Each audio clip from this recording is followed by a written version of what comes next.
Hey! What is the crack, YouTubers? Welcome to another hobby hangout. I'm trying to make sure I don't stab myself with the blade. I've done it before. Um, what's the story? I see a couple of Gubbins Gitzes here and Mark Hall. There's some of the early birds. This is all. If you're wondering why I'm building Gundam kits at all, so I have a Gundam kit here from the thumbnail. It's Zaku MS06S Zaku 2 Red Comet version, so it's a Gundam high grade. Now, like, I'm pretty new to all of these Gundam kits, but they're like super detailed. Like, they look pretty sweet. I like the look of them, they're pretty cool. I've got a couple that I've built already, so I've built like I like the look of these guys. So these are like they're really odd if you're used to like 40k stuff. It's kind of like a cross between like an action figure and a scale model kit, so they're kind of fun in that regard. Yeah, so it's weird. So you'll put the parts together, they come on sprues, you throw them together. I'm not really into the anime or cartoons or whatever terminology specific fans use, but I do like them, and they're odd. It's like all the points of articulation and stuff. So these guys apparently were older kits. So Mark, who's in the chat, Mark Hall, who was responsible for, I blame him solely for me falling down this rabbit hole. Mark was telling me to build. These are older kits. These ones here. There's different grades of them. I won't pretend to know a lot about the different grades and whatnot. I know that I think that they're 144 scale, so they're manned by dudes. These are the same model but slightly different plastic. So I like the green dudes because they're like the bad guys. I have a project in mind for these two. And actually this guy, I have a project in mind for this guy. I don't know what I'm going to do with this guy. Maybe I'll try a diorama. I've realised I've never done a diorama before, so I thought I would try something. So I have something in mind with this guy with the bazooka. I have made another order. I keep buying my sets from Dublin City Comics. This is where I'm getting the Gundam sets from, or the Gunpla kits. They have, I don't know the terminology. I just like buying them. They look cool. You can like, I'm not used to building stuff that you can pose. Is the weird thing for me. But so yeah, I've a couple of these guys. Like how their hands go together. You get multiple hands, and it's really weird stuff. It's so like you'll get plastic that you're used to having, and then you'll get like it's kind of semi-rubberized plastic in the joints. So that's how you're able to get like the points of articulation, because it's all ball and socket joints. So this arm comes apart. Well, obviously I'm not going to tear this guy apart. The foot's probably the best way to look at it. So you have like the way their foot is. It's the mechanism that's a couple of parts there, and then you can see the ball and socket clearly there. So it gives you the points of articulation with the miniatures. So I'm not used to. There's another one there for the shutter. I'm not used to this because I'm used to just building Warhammer, where it's like, you build a kit, you put it together. If it has a turret or two, it moves. And if it doesn't, then it doesn't. So these are fun. Like, I like building them. I like the kits. So these are older ones, from like 2000. They still sell them. They're relatively cheap. I think you get them for like 15 or 20 euros or thereabouts. And the kit that I'm moving on to tonight, I started building a while back, but I haven't got very much of it built.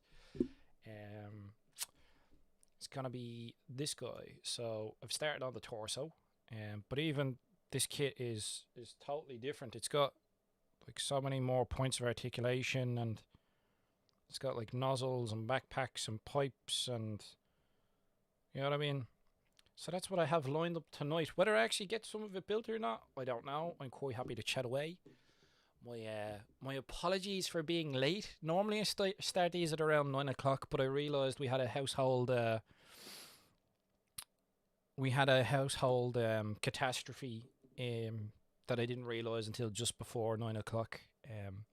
So that took all of my attention for quite some time to get sorted. And you know, I'm personally responsible for it. I couldn't believe I let it happen. To be honest with you, you know what I mean. I should have known better. I really should have. Um, I was responsible for using the last of it up, so I really should have bought milk. We ran out of milk. We actually ran out of milk, and you know yourself, you need the essentials for the old brew. So we ran out of milk, and I needed to buy milk, and I couldn't find my wallet for like half an hour. So not being able to find your wallet is a bit of a bank card. You know, the prospects of cancelling bank cards and whatnot.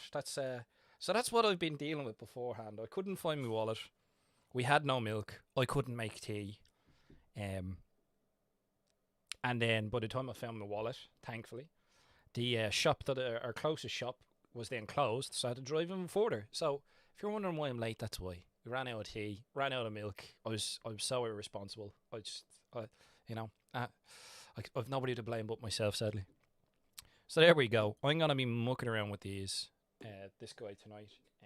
Most of this stuff is still you get a fat stack of sprues with these kits, man. It's impressive, and you've got like different plastics. Now I don't think on this kit there's many of them, but like you get a lot of sprue in one kit. Like there's a lot of bits, and it's all different materials. So you have like, I assume it's styrene plastic of some sort.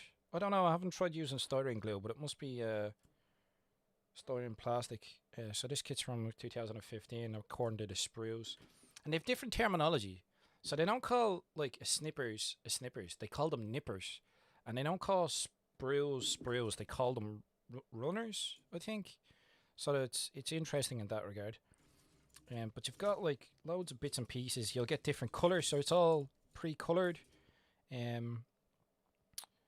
If you're subscribed to Nick from Grey Primer, he was looking at one of the Gundam kits, which is what has reminded me that hey, I've got this thing in a box that needs to be sorted. So Nick is partially responsible as well for me actually getting the finger out on this one. Yeah, it all comes like pre-colored, so you don't have to color them in, but you can. You can buy kits. So I bought like some Gundam markers that I might try out later on. So you can get like marker kits. So I've got some marker kits to try on these. I've got some Gundam markers that you do like panel lining on.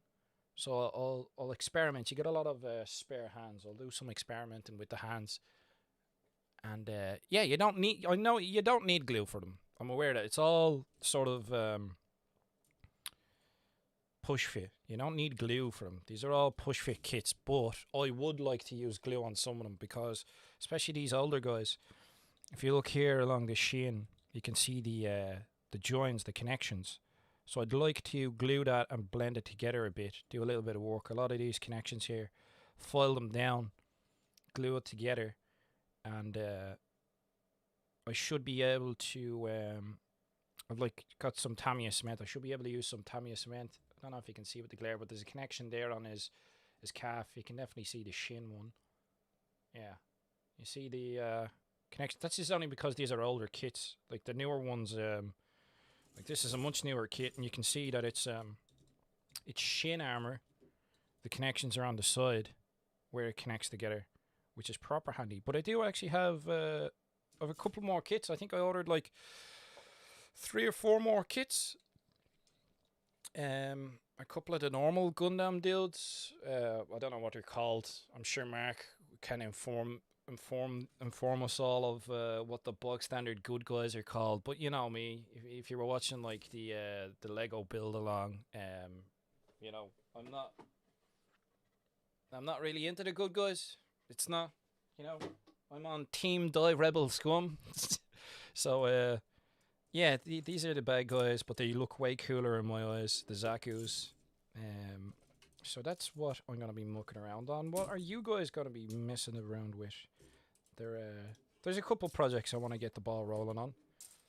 I do have my 5-minute challenge to do, my 5-minute painting challenge, which I haven't forgot about. I will be cracking on with that soon enough, but not right now. One more thing about these kits, you get different materials. So like this stuff is this is kind of like the sprue that they have for the joints. So all those ball and socket joints and stuff that are flexible. You can tell by the material, like it's kind of this semi-plastic rubberized stuff, whereas the rest of it is it's a sort of a harder plastic. And then in some of their kits they have multiple different colors on the one sprue. Not this one. This one's all like greys and reds and dark reds and weird sort of I don't even know what this one is. Must be like embellishments. But you've got a few different colors on separate sprues, but they do actually cast their kits with multiple colors on the one sprue. So what I will do is I will crack on and I'll pull it out. I'll move the arm so I can see what you're cracking on about. We have a few here. Dreadwild Gaming's here. Rivets and Daku, what's the crack? Yeah, Mark was saying you don't need glue, but it can be handy for the seam lines. Yeah, that's what I've discovered. Depending on what kit you're going for, so you could throw a bit of glue in here if you wanted to, and try and blend it together. There's a few different techniques. It's a nice crossover. I think like when it comes to modeling and hobby tips, it's handy to keep your mind open to other aspects of the hobby, because in my mind this dips into a lot of what traditional wargaming is going to do anyway. You're building kits, it's like scale modeling, there's a lot of crossover. You're building model kits or toy kits or whatever terminology you want to use. There's that assembly kit you get, and then there's the whole aspect of painting them. So you can paint them, you don't have to. I'm sure some people do. They'll keep the armor separate, or they'll disassemble it. Like this one in the instruction manual, I think, has been like panel lines, so you can see where they add in detail. So they'll come in with a panel line and pens. Or there's a Tamiya product I want to try out, which is for panel lining. It's a black panel liner. It's kind of like the extra thin, but it's black, and it's specifically for scale model kits for the panel lines, like in aircraft and ships and stuff. I think it would actually work kind of well for these.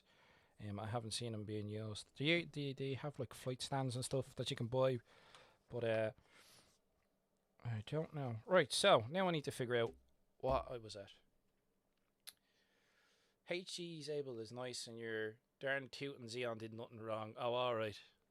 You're talking about the fact I watched one of the cartoons, but I haven't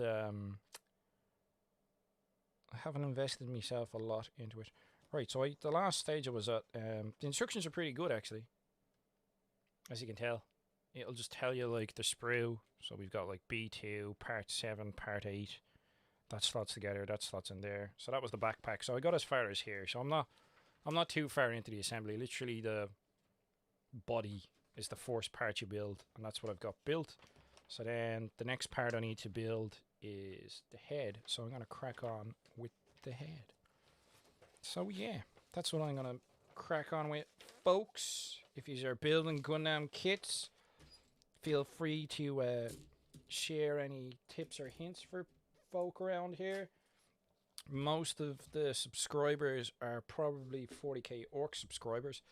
That was most of what I do, but I do Battletech. We've done a Lego stream recently. I'm just doing whatever, you know what I mean? Whatever keeps me entertained. Navani Productions toy kits, tri-action oriented adult manly modeling kit. Look, whatever. It's whatever gets you, whatever floats your boat. That sounds like something else. Come to think of it, it could be construed as something else there, Navani. Yeah, I'm gonna crack on with the head. So we've got various kits. How's everyone keeping? How have you been enjoying the past week? The weather here has been good. You have a stack of sprues, man. Oh, that's one of the first things I was surprised with these kits. Maybe you're spending like 25 or 30 euros, or I can't remember. I think this was about 30 euros. Or is the sticker still on it? No, it's you get a stack of sprues, and I think you get stickers. I don't know if they're stickers or decals. I have some Vallejo decal stuff. stickers. So this kit comes with stickers. So you put your stickers on after the fact. So these would be like lenses, and then his monomoy. So these ones comes with stickers. I think some of the better grades. So there's more expensive kits, and they come in larger, different scales. So there's some bigger ones, and then there's smaller ones than these, which are sort of yeah. So these are like high grade kits. So these ones are fun. There are more basic ones you can get, which I thought looked pretty good actually. Wouldn't mind if there's a Zaku. Yeah, Lorcan's here as well. Put the sprues in alphabetical numeric order in one of the boxes. That sounds like you've done this before, Lorcan. Your A's and B's, and we've got E1, so maybe that'll help in regards to building along. A2, D2. Yeah, I'm sure. That would require some organizational skills on my behalf, and we all know how good or terrible I am at them. But we'll get there. PE. So what does the PE mean? Is there specific terminology used for the flexible stuff? C.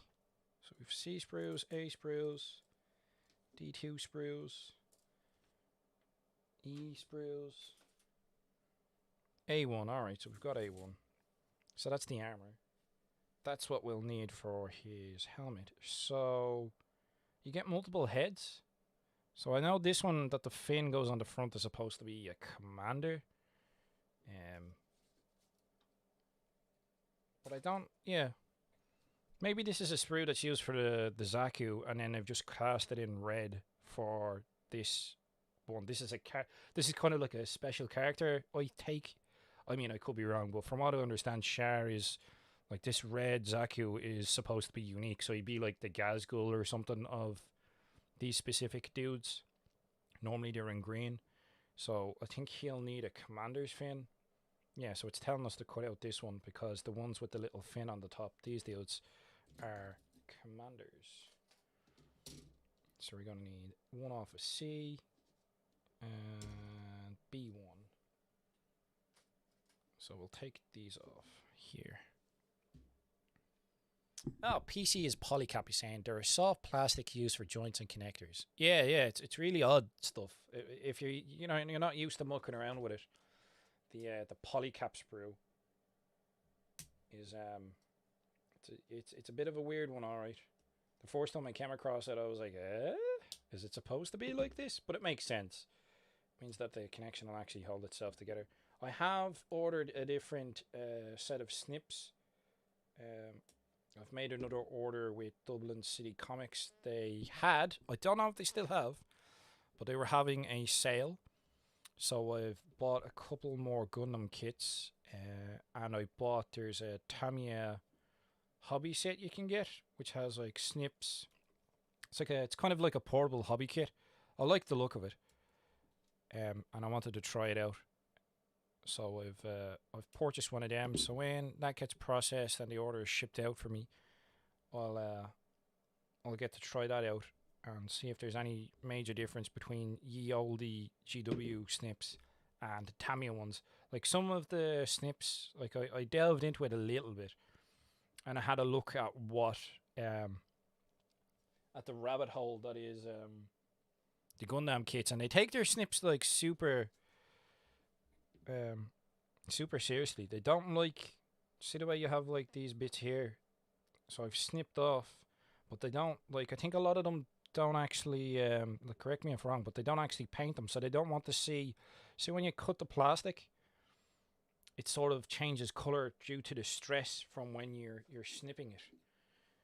I think a lot of them they want to avoid that. So what I've decided to do, you still see that kind of blemish there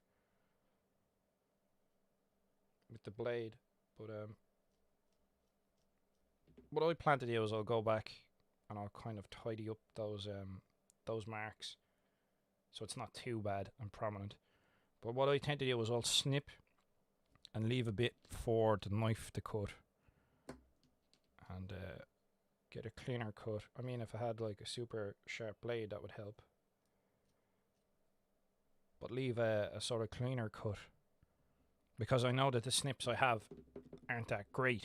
I mean, they're good enough for cutting stuff out, but presentation wise for Gundams, they seem to be very particular.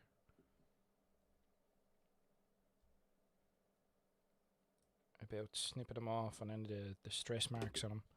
But however, I enjoy building them. There's a lot of articulation.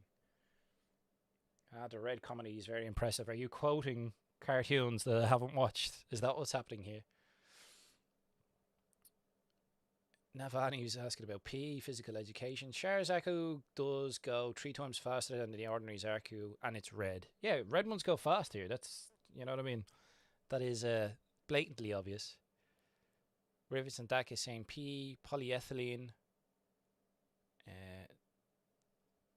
Gubman's saying Jamin Redden is red, but he's in a high mobility Zaku too. Not really that impressive, lol. Lorcan is saying he just uses a scalp to cut the pieces off the sprue. So you don't bother with snips at all then, Lorcan? You just scalp them straight off, do you? I suppose that would save some time. But for me, maybe it's a case of like old habits die hard. I'm just used to using snips and getting miniature pieces off the sprues. And cracking away with it. And keeping them clean. So yeah, how have you all been keeping? How's your week been? I've been keeping myself entertained. So you don't need to glue this. But we'll throw a bit of glue in after the fact. That's why the extra tin comes in handy. So that just sits in there. And that's his commander's piece. Or whatever it's called. I know it denotes like a commander Zaku. And then that'll go together. And they have like a Cyclops type mono eye. Which looks cool. Which is why I got drawn to the Zakus. I like the sort of... the olive drab of them, and then the sort of cyclopean style mono eye. I thought that looked sweet.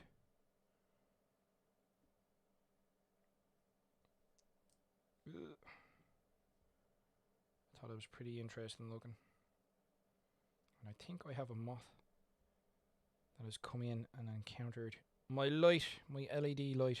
So if you see a moth knocking around, tell her to hop, skip, and jump, yeah? But yeah, no, I've been keeping myself entertained for most of the week.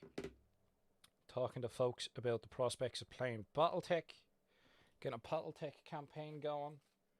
Once the lockdown is back up and running. Well, once the lockdown is lifted somewhat and we're allowed to actually play games in person, I'm really looking forward to... getting some games of Battletech in.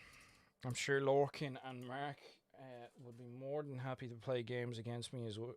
Also, is this one on C? This one is on C. Okay. And other friends who all want to get some games going. Hopefully, get a campaign going again. I was talking to friend Brian, who helps run a campaign for me, likes running the Up4, and we were talking about timeline.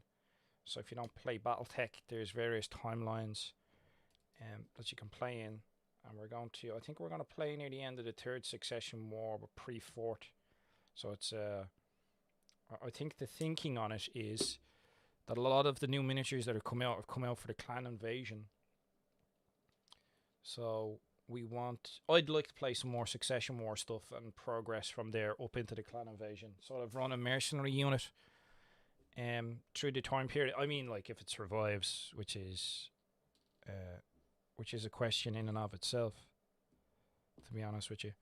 But I thought it'd be interesting to give a bash. Just generate your own mercenary unit. They have a lot of campaign rules. They have free rules that you can check up on the Catalyst website if you go look for the Chaos campaign. They have a free PDF up there. So even if you're not into Battletech, I think like the rule sets that they have for campaigns and such. I know that 40k has one. I haven't really looked over it, but I rather like the war chest points system that Catalyst is using for BattleTech campaigns. And yeah, I'm looking forward. I'm really looking forward to getting games of that sort. And I need to decide on my paint scheme for my mercenary unit and finally get paint going. Paint them up. Am I putting this on the right way? I think I am. I can't be that bad. I figured that I'm actually not really good at doing hobby hangouts, talking to you guys at the same time and paying attention to detail. You sort of fall into tunnel vision. You know, when I was saying like previously when I'm doing painting, I only do base colours. I don't really do fine detail work because that's sort of talking and fine motor detail don't tend to work too well together for me. I was saying I was meant to be doing Johnny Mnemonic, or however you pronounce that, watch party with friends tonight, but the host had to cancel. Oh, I'm sorry to hear that. I don't know what Johnny Mnemonic or whatever it is is. Is it a cartoon or a manga or something? Or Gubbins Gate is saying you might want to think about getting a Goof custom. It's like a really shooty Zaku. Oh, okay. I like when it comes to like these kits, I literally just peruse through them and see what I like the look of. I don't like um I don't like when they've got too much crap stuck to them. I kind of like the sort of more streamlined ones. I like the look of the Zaku's, and I I think the next thing I'd like to buy is some of these guys, like the basic Zaku's, but I'd like to get maybe more detail. Like I really like these ones. I think these look really cool. So I'd like to get maybe. So this is a newer kit, I think. So if there's a newer version of this, or even I'd even be open to the option of. I know they do larger scales and better grade kits. I'd want to get some of these dudes in better grades. I just buy them based on how I like the look of them. I like the sort of it's it. I don't know what it is. I think it's sort of the. It's kind of like a stormtrooper, kind of that military esque sort of e-bug standard trooper. From what I gather, these guys get killed in their droves. And I'm just a sucker for those type of kits. You know what I mean? The bad guys or whatever. The bad guys. Sorry, Mark. Yeah. So if I could find this kit, but maybe a higher grade one, or higher than a higher grade. I don't know what they are, like master grade or something. Or I know they get bigger and more detailed. They'll have like substructure skeletons and all mad stuff that you can do. And I know people do crazy stuff with like LED kits and whatnot. But I'd like to get better detailed versions of this kit. If I can get my hands on that, I'd be really that'd be something. That's what I'd probably keep my eyes out for. The I don't even know what they call the good guy, blue, white, something that isn't a Zaku. The ones the Zaku's fight. Um, I just it looks too toyish for me, I think. Whereas these ones look a bit more militaristic. Um, if I'm even saying that word correctly, but you know what I mean. I'm into that sort of like I prefer TIE fighters over X-wings. Don't ask me why. I think it's because it's like the chaff or whatever. You're more likely to come across them. It's the same with orcs. I'm drawn to orcs that way because they're horde army, and I'm not into like when it comes to 40k. I'm not into hero hammer. I really don't like the whole one guy defeats 120 type thing, which is funny because apparently Char can do crazy stuff himself. But I'm not. You know what I mean? I like having conventional forces fighting conventional forces where they're sort of tit for tat. I'm not really into the whole hero hammer or one guy defeats all type of thing because numbers will overwhelm you now, no matter how good you are. What's Lorcan saying? Lorcan is saying, I have so many games to play when lockdown is lifted. Got Shadowrun, Sprawl, Ups, the upgrade kit for Shadowrun, Crossfire, Infinity Defiance, the Battletech Kickstarter bits. I've Nemesis is on. Yeah, I tried some of the Shadowrun games. It's not a bad system. I'm not into my RPGs as much as I used to be when I was younger, in my late teens. I think personally that's when I played. I played like D&D 3.5. I dabble every now and then. I think we did it on, it wasn't WarpCon, was it GaleCon? I'm trying to remember when we played the online. So there's been quite a lot of online conventions, and that has given me opportunities to play in role-playing games that maybe normally I wouldn't have gone out of my way. You know, it's a bit more effort if you have to go there in person to play a role-playing game. So it's given me opportunities to play role-playing games that normally I probably wouldn't have, because I'd have to go out of my way and invest more time or effort. It's given me easier access. So I've played in an odd role-playing game or two, and then the podcast that I listen to a fair bit, which is an Irish podcast, and my brain has gone blank. The Adventuring Party. So I listen to those lads quite a lot. I shall have to stick their. They have a YouTube channel, but I think they've primarily been putting out the material on various podcast applications, or stuff like that. They've been going for a good few years.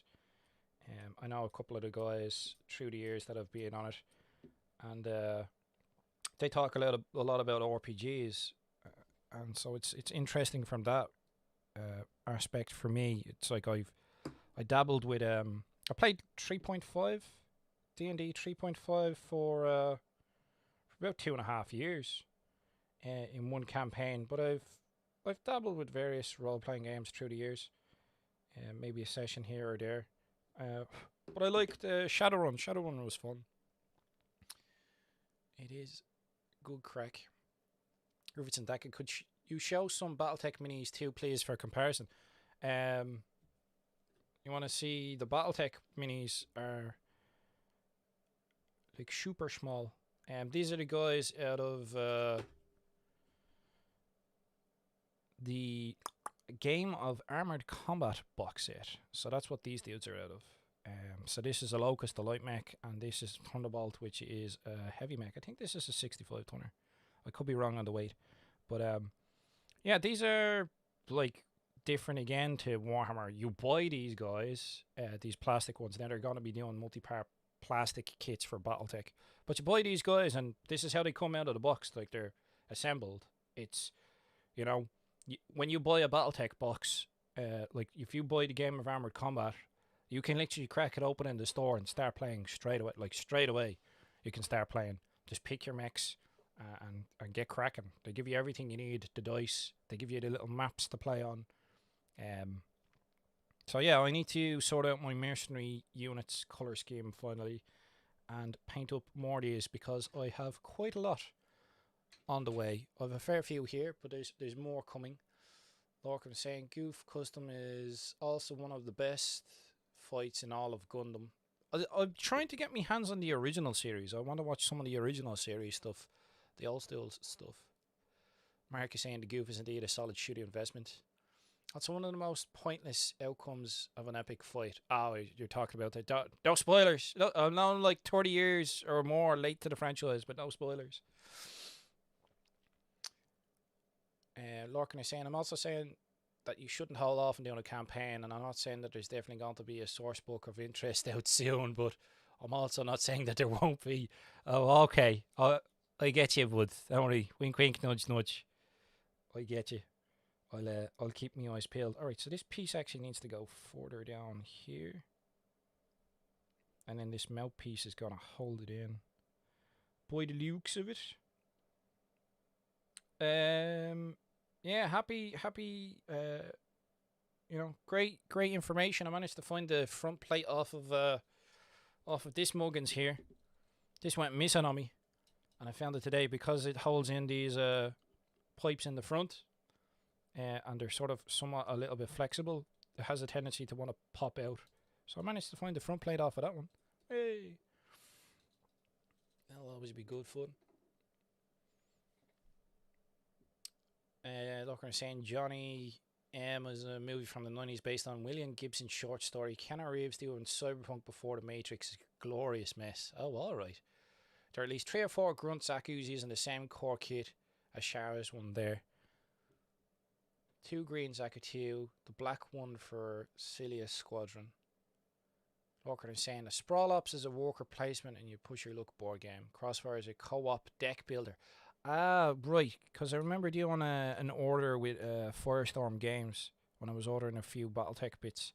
And I know Brian bought, there was like a, yeah, the card game, I know.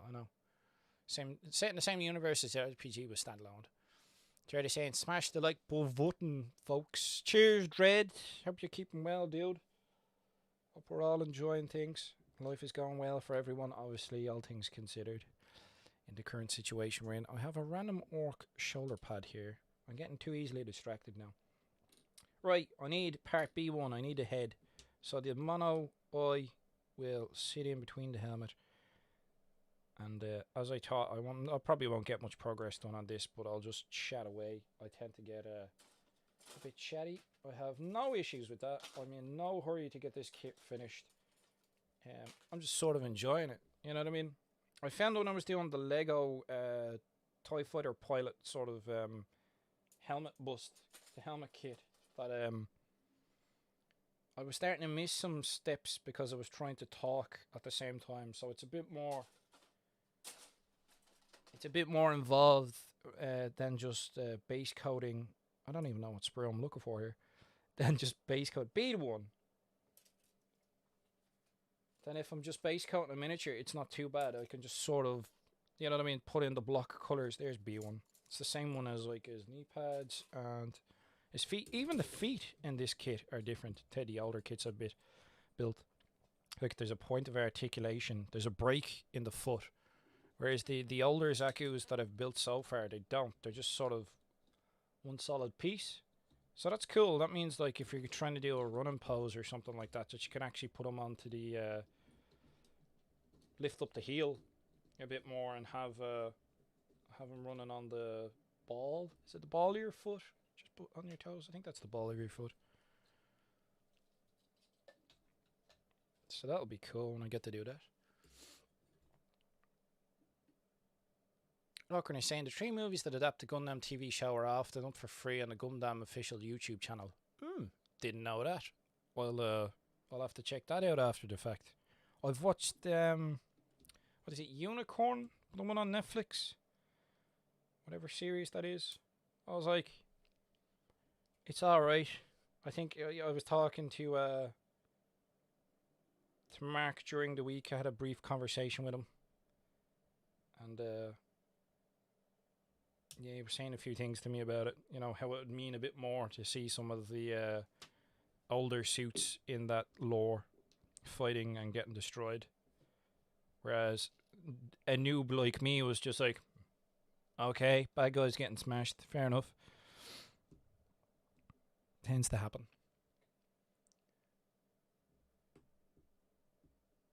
Lorcan is saying there's a good semi-official YouTube channel called Camo Specs Online dedicated to Battletech minis. Yes, Camo Specs Online. So if you're interested in Battletech and you want to do painting of miniatures and you'd like to learn a bit more about the game in general and the lore, I think what Lorcan is saying there is definitely hits the nail on the head. So Camo Specs Online do some really good paint tutorials. They use some of the contrast paints that Games Workshop do, and they get cracking results.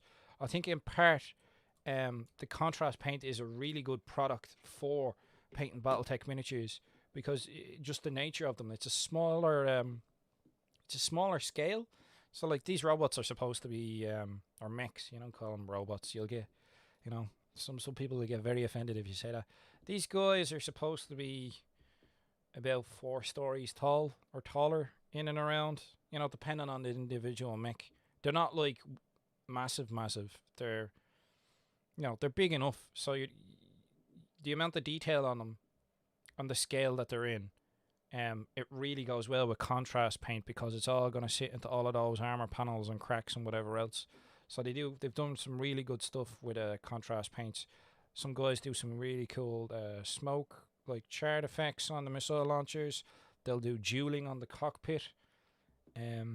Yeah, they'll do some really good stuff like OSL, object source lighting on the different lasers, you know, depending on the mech.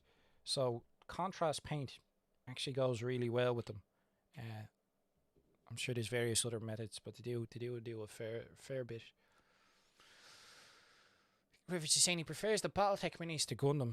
Well, this is it though. You know, you've got a lot of choice. You don't have to stick to one thing. Like with me, I'm mucking around with different things. If it's not Star Wars Lego kits that the missus bought me for Christmas that I'm finally getting the finger out to actually do, it's Gundam kits that I like the look of and I enjoy building them. If it's not that, then I'm mucking around with stuff for orcs in one way or another.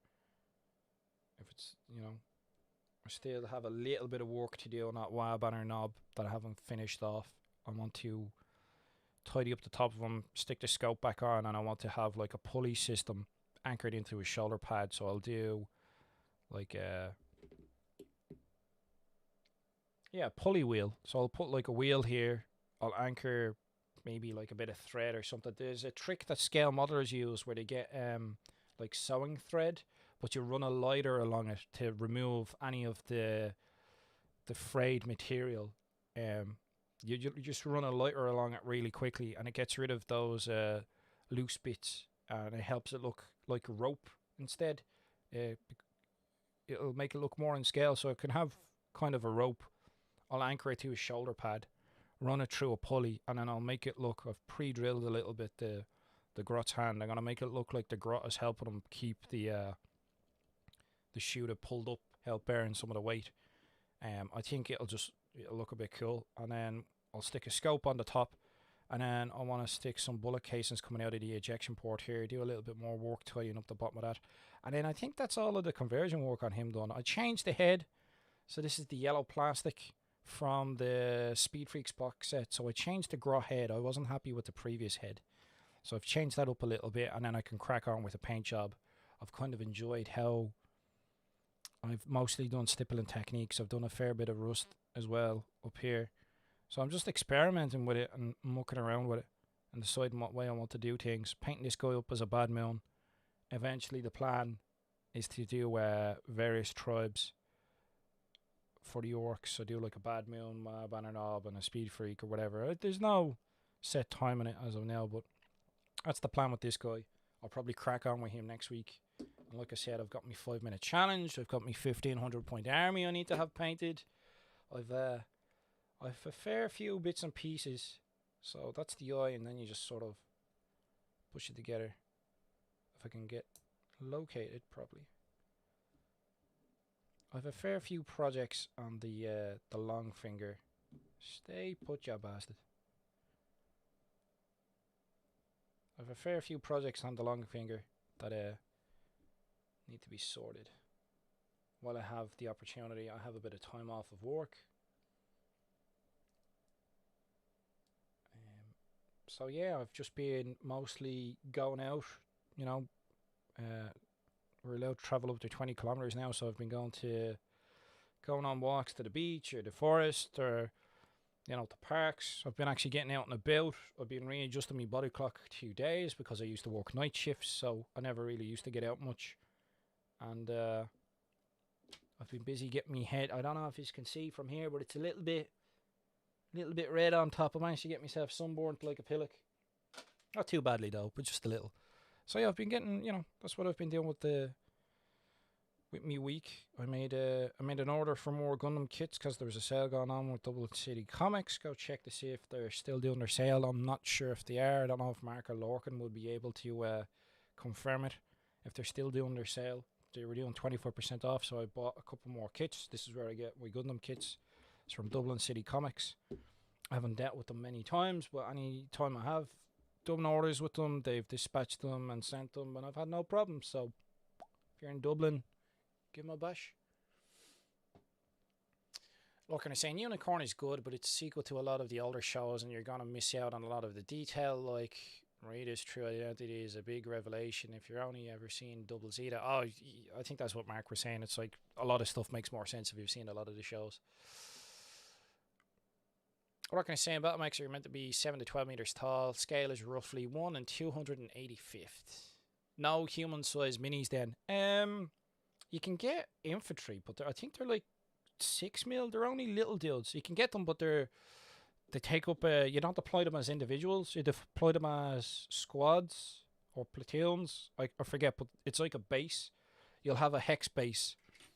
So it's BattleTech is most people just play with the battle mechs, but there's everything, man. There's like you can have infantry. There's rules for infantry. There's vehicles, so you can have everything. Like you can have ammunition carriers. There's artillery pieces. There's rocket launchers, rocket launching platforms. There's tanks. There's hovercraft. There's rules for making your own vehicles. You want to make a Graf Zeppelin, you know what I mean? You can go crazy with it. There's, what else is there? There's like ships, submarines. There's conventional aircraft that stay in atmosphere. There's aircraft that are designed to fight in space and in atmosphere, aerospace fighters. There's rules for dropships. There's rules for battleships. You can have space battles, space stations, jump ships that are used to jump. You know what I mean? It's like BattleTech has a lot of scope. You can add in a lot of rules into it. You can make it as complex as you want. It can get a bit grindy, but it can scale. So if you want to do, platoons fighting against platoons, and then you put in battle mechs, you know what I mean, or whatever. That's what I like about it. There's a lot of rules in it, a lot of optional stuff that you can muck around with and enjoy. So there's infantry in it, but they're only weeny dudes at this scale. If it's 185th, 285th, is it? Yeah, small. Infantry models. Yeah, Lorcan's already explained it. It's like, but you put a bunch of them on a base and they represent up to 30 guys. Yeah. Lorcan's saying the new Clan Invasion expansion box comes with 2 bases of power armored troopers, 5 to a base. Yeah, you know what? Actually, I have somebody jump infantry. Give me a second.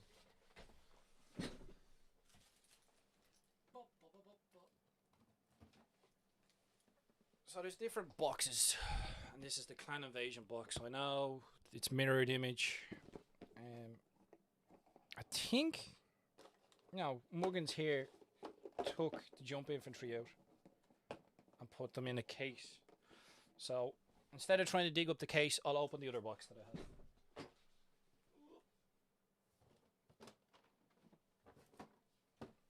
So, Clan Invasion box set. I may have thrown a fair chunk of cash at the Kickstarter, so I have more than one box. So we'll take the old plastic off.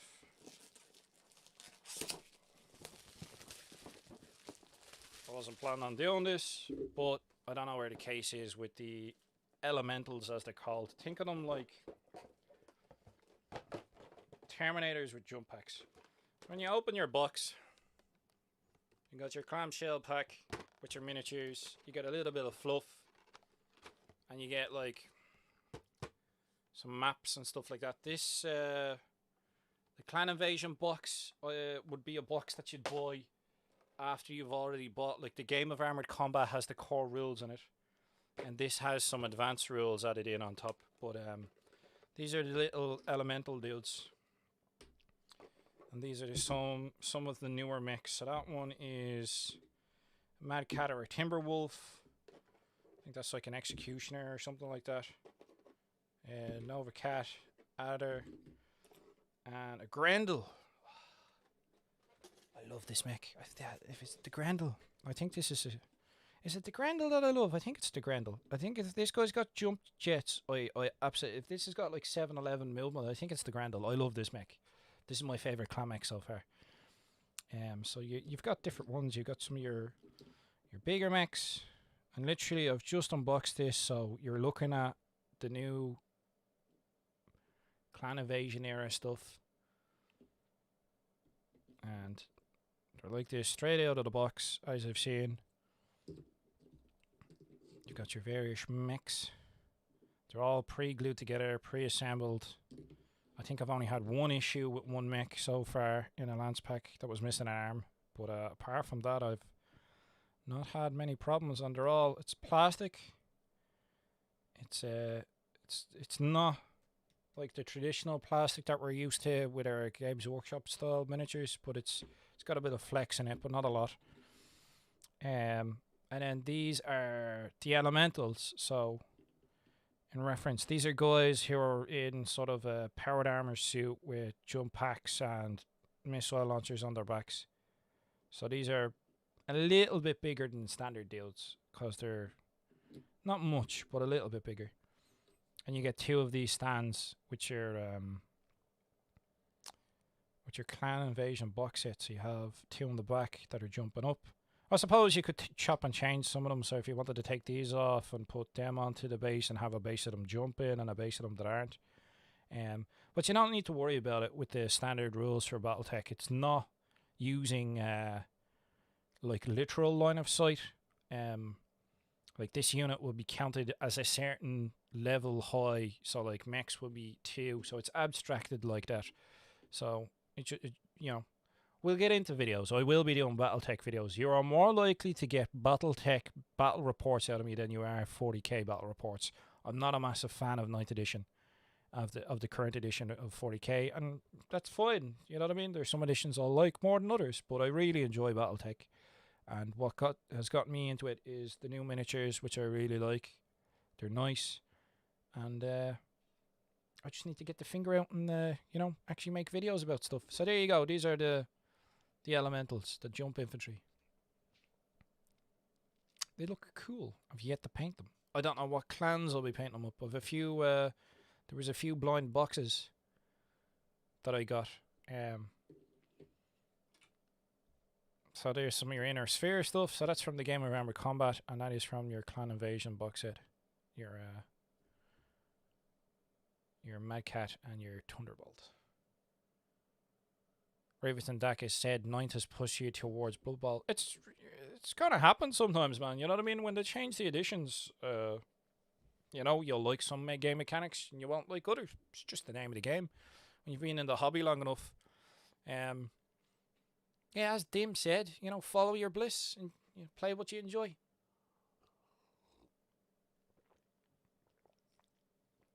What was Lorcan saying? With 6 BattleTech core rulebooks, you can more or less seamlessly go from grand strategic game where each player is controlling the star empire down to a team of guys. True. And play at pretty much any scale in between. And Ormid Metals do metal miniatures as well. Yep, so you can get metal ones as well. But I'm enjoying the plastics. This was what finally got me to bite the bullet on BattleTech. I've always enjoyed the rule set. I've not always enjoyed the miniatures or the access to them.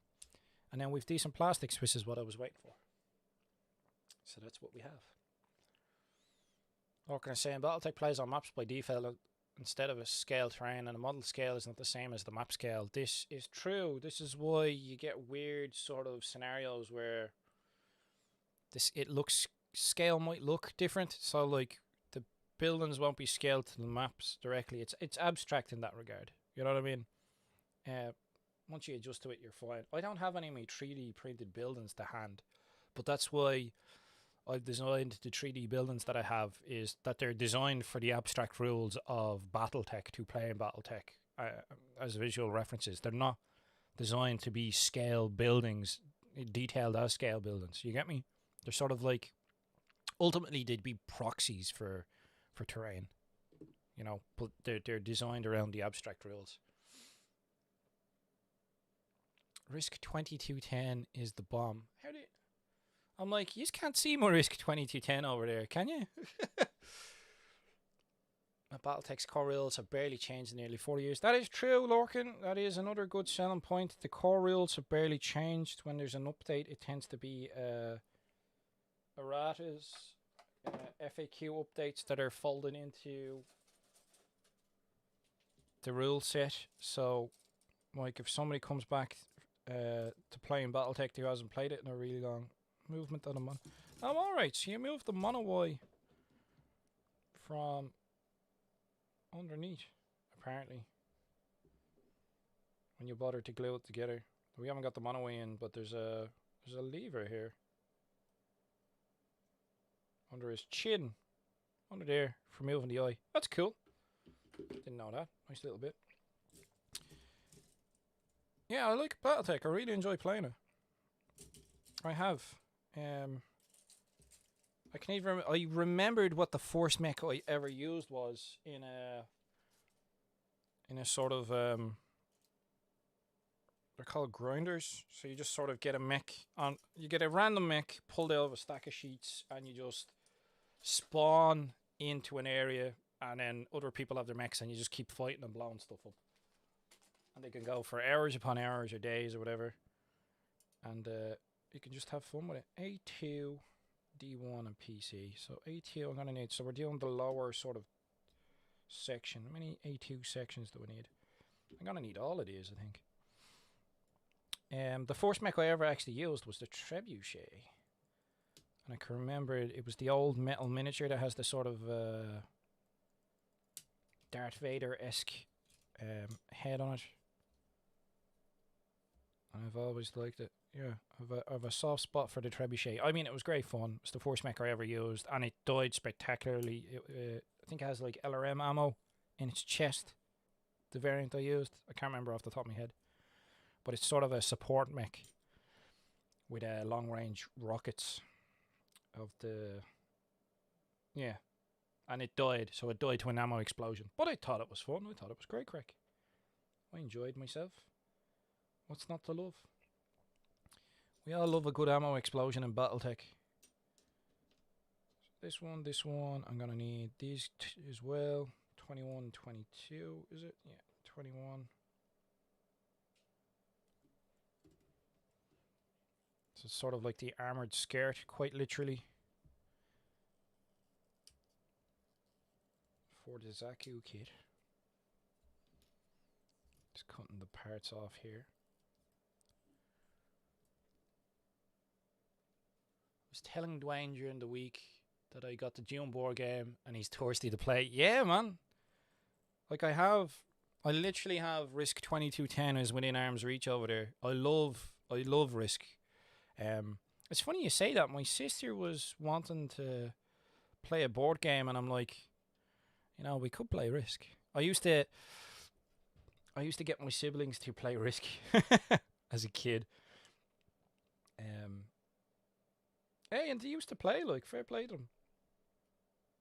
We used to get a good few games of Risk going. So it doesn't tell me to put the front section on yet, but the front section goes on. A2 into 20. Alright, so this is what we're putting our parts into. So it's telling us to put our polycap pieces into what is pretty much the crotch section. So we'll move it around. I'll have to put the parts in the back. I'll tidy this up a bit. But yeah, definitely, I love Twilight Imperium. I've only ever played it once, but I love games like that. There's a board game I have myself, Eclipse. I don't have the newest version of it, but I really like games that potentially take 8 to 12 hours to play. Axis and Alloys, the board games. One of my friends has the anniversary edition, and I love playing that, where it's a board game of you being either the Alloys or the Axis and fighting World War II, and it's great. It lasts for hours. I love games like that. Absolutely love anything like that. You know, games where you're fighting the control territory, you're generating units, you're moving whole armies. You know what I mean? Happily. Takes 24 hours to play a board game like that. I'd love it, man. I'd sign me up, like. I'm a sucker for them. Yeah, but sometimes it can be hard to get a game of them in if you own the board game. I know that does happen to quite a few people who've bought such board games, as they are they're a big commitment. Like, it's sort of like playing a game of Apocalypse. You know, a big game of 40k. It's an event, kind of. You need to organize people, make sure people know the rules, have all their stuff together. There's a bit of organizing that's involved. I think that's all of the sections. Why, these look like torso sections. Why do I have more torso sections? I'm a bit confuzzled. 23 and 24. Maybe they're optional, or maybe it's for the standard Zaku kit. I don't know. We'll see. Maybe Char's one's a little different. Gonna need this bit as well. I don't know about this bit. But yeah, there's some absolutely cracking board games that if I get the chance to play, I'd love to put a video up or live stream playing them, because they're cracking games.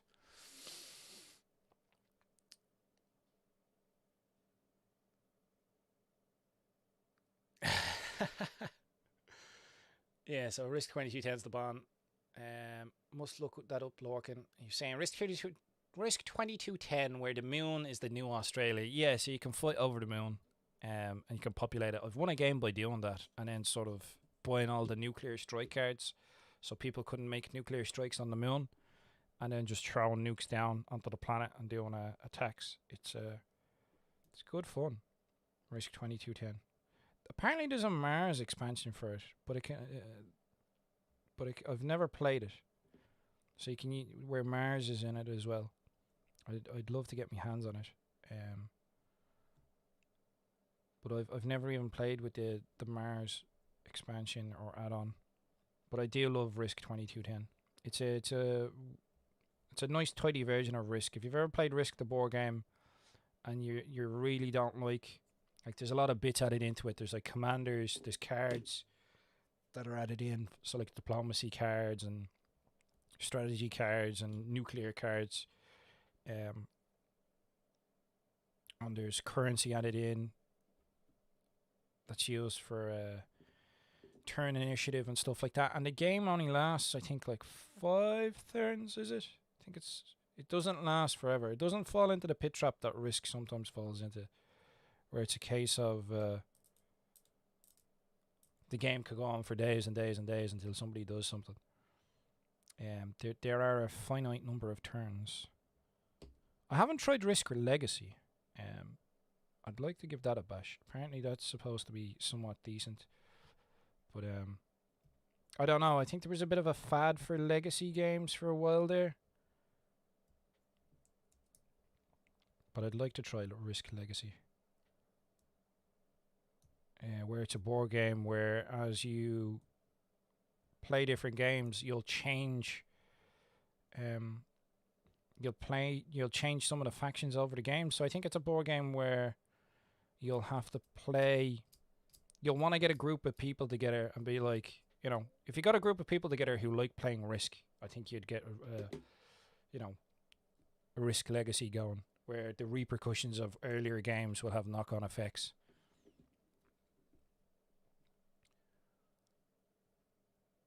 Riverton Daka said he just bought his copy of 2210.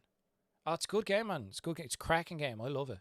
They still sell it. That's awesome. I didn't know if they did. Have you seen Brian's Mars maps for Risk 2210? Oh, he's shown them to me. I haven't played them. There's a free Java client for Risk 2210, and it has the Mars map. Ooh. Is it an add-on? Do you add Mars onto it, or is it a new map altogether? Like, are you playing the game on Mars as opposed to playing on Earth? Or is it like an add-on? Is it an extra map that you get to add? Apparently I'm cutting too close to the nibs. That's not enough clearance. That's a fair chunk of a sprue still stuck in it.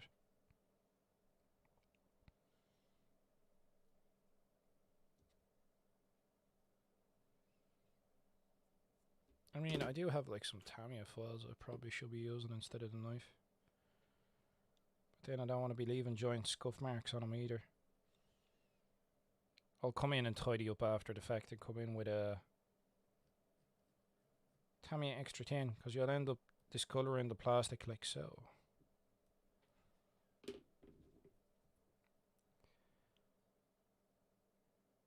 That's the plan with blending some of the armor pieces or the armor panels back together. I'll glue, like on the Zaku's, I'll glue the shin guards together. And I'll try and blend the pieces with a bit of filing and a bit of Tamiya glue. See how that goes. Right, so we need a polycap piece number 8. At least I know what the polycap sprue looks like. Where's number 8? This is a number 8. At least with this I don't have to worry about being too tidy. I'll just go straight in and get cracking. So this is our little flexible jointy bit. And then we need D1 part 17. So we go rummaging for the D sprue. Oh, I've just knocked a piece off a sprue there. So there's D1 and D2. I have to say, like, they're really well organized the way they have these kits. Like, sprues numbered, every part and every sprue's numbered. It's very clear and concise. I do like it. So that's 17. That's the part we're after. So this is sort of like the axle for the legs. So this bit won't actually be seen all that much. So I'm not too worried about it. I reckon I won't get a lot of this guy built on this hobby hangout, but I might do some like extra pop-up ones or streaming on Twitch maybe. That's what I've been doing a lot lately during the week, is streaming on Twitch. I've been playing Valheim with some friends. We did the final boss battle of the game, currently anyway. There's it's still an alpha, there's still bits being added into it. And we fought the final boss battle yesterday. I do be streaming and playing up over on Twitch on Plastic Crack Gaming with Dim Reaper from the War Bosses, and then our friend Sci-Fi. We do have great crack. Muck it about. So if you're wondering what I've been up to, that's what I've been up to.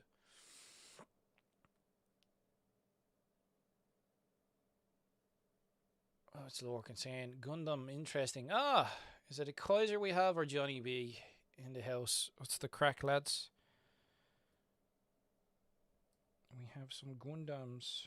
Oh, this part goes up here.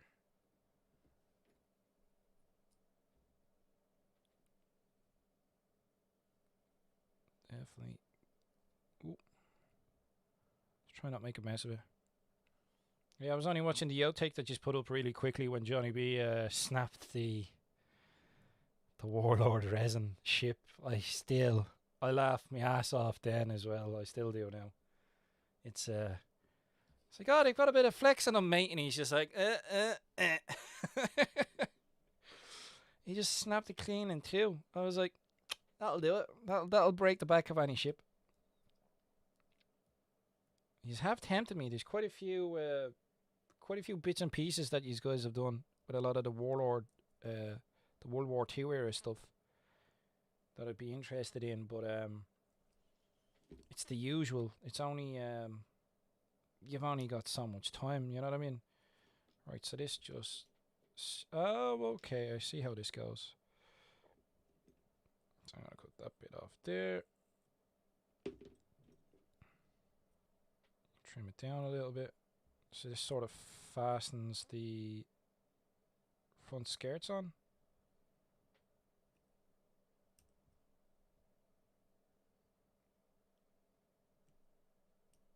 Once it's done. I'm committing a cardinal sin here. I'm using a blade on live stream, which is something I promised I'd never do again, because Muggins here has trained himself to reflexively try and catch any bits that go flying with his legs before they hit the floor. And quite a while ago, I did that when I knocked this very scalpel off the table and managed to stab myself in the leg, like the gobshite I am. So, yeah, for a long time I was like, no assembling miniatures on live stream, painting only, but I seem to have gotten over that fear anyway. Yeah. I think we'll do a bit of Tamiya extra tin over some of these parts, and that'll help in that regard. Kaiser always. I don't let Johnny B have access to the account details. I don't blame you, me. I can feel the trust. So I can. What have we got? polycap parts 2 are going into the hips. His hips don't lie. So, number 2 on the polycap, these two. I've got I think I've got yeah, there's a couple more of these kits coming along. The only other char or decent Zaku one that I found on their online store, I don't know if Dublin City Comics English. I don't know if Dublin City Comics have a lot more Zakus that they just don't put up online. I've never actually been into their store. From what the lads say to me locally that are into it, that they have more stuff. But I bought a couple of Zaku pieces. I think I bought like a chibi char, sort of like chibi Gundam kits. It looked hilarious, so I was like, I'll buy one of them, and I have a couple of other kits coming. Some of the are they basic grade? They come in like tubes. Oh, it moves forward and backward a little bit as well. Cool. You know the little tubes that come with the corn snacks? It's like there was like a red one of them, so I was like, I'll get that. And then a bog standard one for a diorama I have in mind. Space Samurai for the win. Ooh, that bit needs to be cleaned. So yeah. Grand master plans. Always making plans. Projects. Finish them. That's what I need to do. Finish them. Stop buying more shite. I already have enough. I'm sure we say that to ourselves. I know I'm not the only one. So we all, oh yeah, you know. The other half is like, oh, you know, did you order something else? Ah, yeah, I've ordered this. What about the other things you bought? And it's like, oh, yeah, well, yeah, I'll get around to them eventually, love, you know? It's learning to let go of projects you're not going to finish eventually. Why does it look like there's a piece missing? This is weird. Apparently this just sits into this part, like so, and then that goes there. Oh, Jesus. Alright, okay. Sweet. So, that's that part built. That is the waist built. And then it's onto the arms. Oh, the arms will be fiddly. But I don't mind, I actually enjoy that. So, waist. So it's all ball and socket. So your polycap pieces. And, oh, there we go. Nice. Yeah, so I'd like to try the Gundam markers that I have. I bought like the Zaku set eventually. Like a lot more of the detail will come out when you use the panel liners on them. Like some people do some amazing stuff with these. I don't know why these bits wiggle. Maybe it's to help bring the shoulders together to hold a sword or something. Or yeah, more poses and whatnot. But that's how he's looking so far. It's coming along nicely.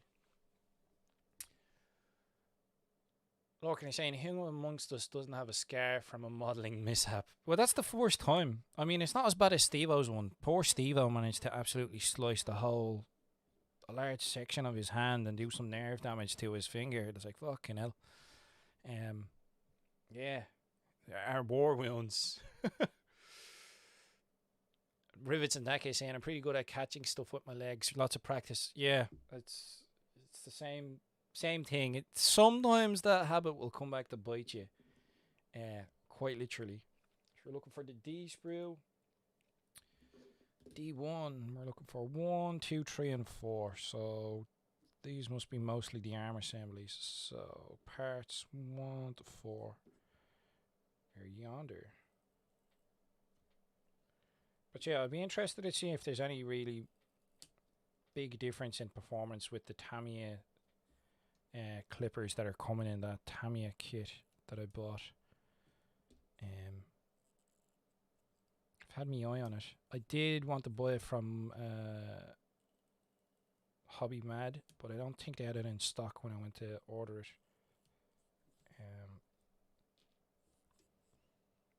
But it does look like a good travel kit, which is what I liked about it. It comes in its own sort of plastic case that everything fits back into. Which makes sense, I suppose, because anytime I've seen shows about folk over in Japan and whatnot building Gundam kits, like they'll go to a bar or there'll be like a specific social gathering club where they'll get together and build Gundam kits. So having a travel case of like your assembly tools, I could understand, you know, that there's a market for it. And that would be kind of cool to get together with folk and build kits once life returns to some normalcy. But priorities for me are going to definitely be Battletech. Games of Battletech. Get Battletech miniatures made and painted and get terrain sorted. And get some Battletech battle reports up, you know?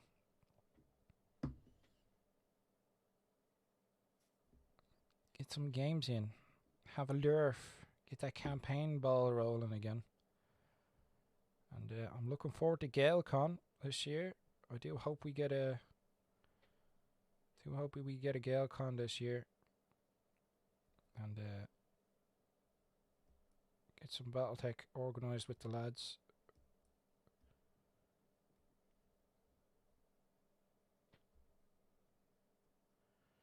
There's a lot of sprue on this.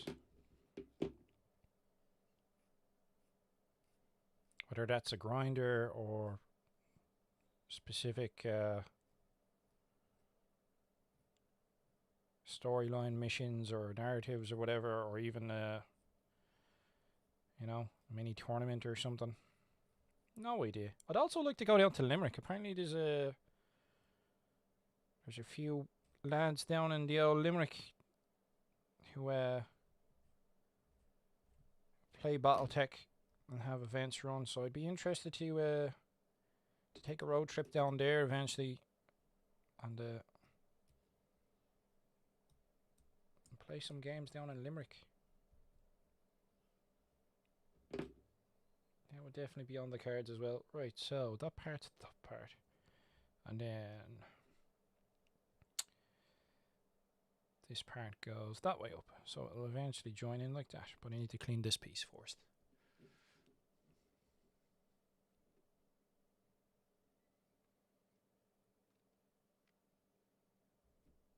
We're saying Orkanagel, DCC's stock in Gundam is highly variable. It's hard for them to maintain steady stock levels. Oh, okay. Oh, that's okay. It's not like I'm trying to build a Gundam kit every week or something. I'm just sort of dabbling with it.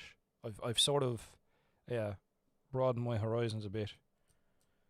I think that's what got me going was like, oh, we're having a sale. I think it was either you or Mark. One of you is to blame. It's like, oh, we're having there's a sale going on. You know what I mean? And I was like, oh, okay, I'll throw like a few euros and I'll get a couple of kits and I'll see if I like it. And if I don't, then it's not the end of the world. And I was very surprised at the amount of parts. It's quite a lot of parts, and then you don't really have to paint them. So if you just like building stuff, and I like building kits, if you just like building kits, they're yeah, they're pretty handy for that. Like that's all I'm really interested in is sort of building them, and the fact that they're sort of little action figures. Then you don't have to be too precious with them.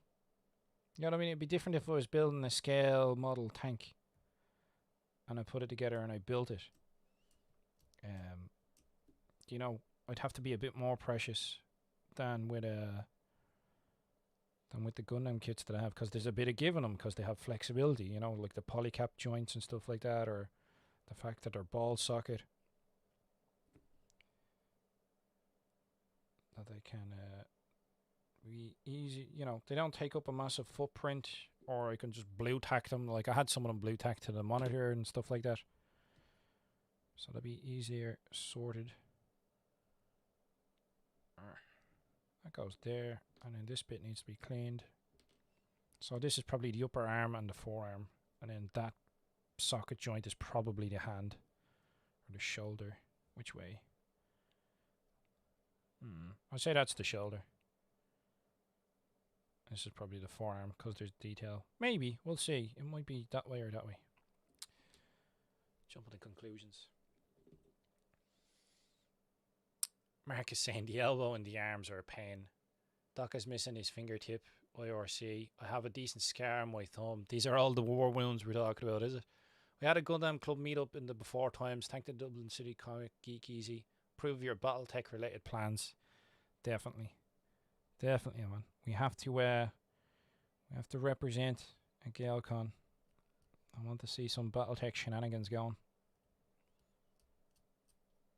Has to happen. Get more people into Battletech. That's what my goal is now, is get people into Battletech. Get them playing it. It's a good game, man. Good gaming system. Oof. That bit that needs a bit of cleaning as well. Look at this. I don't mind this. This doesn't bother me. Although I know a lot of people hate cleaning mold lines and nubbins and stuff like that. But I actually like this. It's just sort of, it's like you zone out a bit, or it's very sort of chill. I like the concentration levels that you put into building kits. D1 needs part 25. Right, okay, so this is... Okay, so this connects up into the shoulder joint. So the shoulder joint will be up here. And this is sort of the forearm, which will be clad in armor. Yeah, this part's the forearm. So there'll be an armor section around here, and then that'll go up into the shoulder like so. So it'll be like that eventually. Oh, so there's kind of like a little skeleton kind of going on. A little bit. And then it tells you what parts to glue and what parts not to glue, or not to snip. What's it tell me not to snip? It's very, do not cut. Even put it in English. They're pretty adamant I don't cut this rear section off. That must be a problem that happens with a lot of people, because it looks like a tab. It must, yeah. One of the parts must look like a tab, and they're like, no snipping here. Das ist verboten. No snipping here. We're looking for a sprue E1. And I don't follow Lorcan's advice of putting them alphabetically, and now I suffer the consequences, you know. So there you go. For the first time ever that you'll probably hear me say it, E1. I should have listened to Lorcan's advice. I will in future.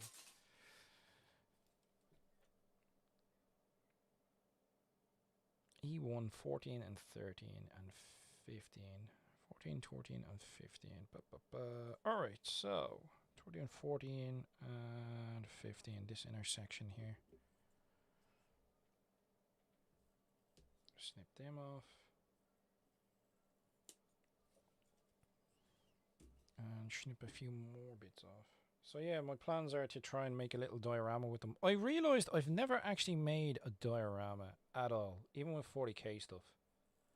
I've never done... So this is the part here I think they're saying not to snip off.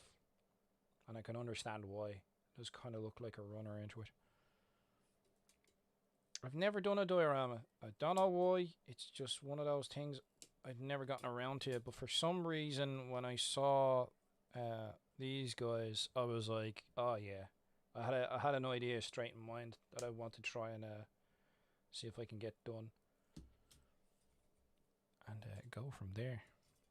There's a lot of forests. There's a lot of techniques like I've watched a lot about, or I've read a fair bit about, but I don't have sort of like technical knowledge of them, but I don't have practical experience with them. 16. That's 16. So I'd like to muck around with some ideas and concepts of rockets and explosions and stuff. That's the plan anyway. And then I'll need that for the other arm. Government's Kit was saying 30 minutes mission kits are pretty easy to put together and are for the most part compatible with most high grade kits. So there's like super. Is that the basic kits? Because I bought a kit and it comes in a tub. And it comes with like some corn snacks, which I found amusing. Like, oh, okay, you get snackage with your Gundam. Could you imagine that with like 40k orcs? That would be hilarious. Like, you open the kit and you get some 40k themed snacks, like corn snacks or whatever, or sweets. I think they were originally for like vending machines, because I know Japan has a massive culture with vending machines. You can get a lot of vending machines. You can get all sorts of stuff in vending machines. So I'm sure there's vending machines that sell Gundam kits. That needs to go into D1. I'm gonna have to get the D sprue out again. So 25, 6, a polycap 1. This is all for an arm. This is all just for an arm. I'm loving this. So we need a polycap 1. So we need a polycap 1, which is one of these doofers. Okay.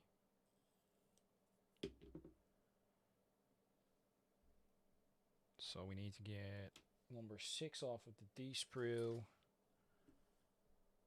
That's not the D sprue. This is the D sprue. Say D1. Alright, so D1 sprue. I need to get number 6. And number 25. So 25 is this guy over here.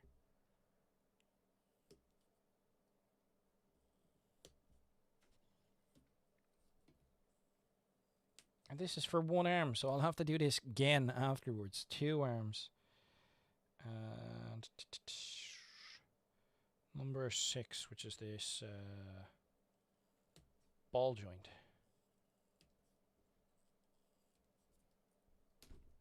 Don't drop it. Ooh, close. But no cigar. So these and E1 is there, and we'll keep the polycap just within hand's reach, and we'll go from there. What can I say? Looking at the HLJ, the Grunt Zaku kits to look for are the Origin Zaku Type C, Type C5, Type C6 or 6. They're both cast in green and come with parts to do the anime or manga versions. I don't know, like, there's a difference between anime and manga. Like the style, is it? There must be a different style. CC5 is the ground type, and a C6 or 6 is space type with more thrusters. What are these dudes here? These they've got like leg rockets or something. If I tilt me light that way, it means that the light doesn't bleed as much. There's like so there's like rockets you can just sort of strap to their legs and stuff. It's all manner of like gubbins-y bits. I like the bazookas. The bazookas look cool. And then they have like I think it was the ground war kit I bought. So they have like a rocket launcher, and then you'll just stick like your... Where's the dude with the rocket launcher? Where did I put him? He's on the desk somewhere. There we go. So you've got your rocket launcher dude, and then you can do your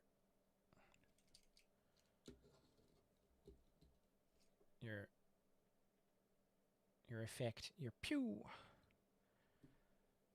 And then nail some other Gundams with it. So I thought that was cool. That's from I think it was from the ground. There's a ground war set. There's a box set. I chucked it out, but I think it's from the ground war set. And that came with these guys as well. So there's like tanks. So these guys are fighting these dudes. I like these tanks, like double barreled. They look sweet, man. So that's the size of this gun. This is supposed to be like a really big tank. So it's like, you know, stomp. It's asking to be stood on, if you ask me.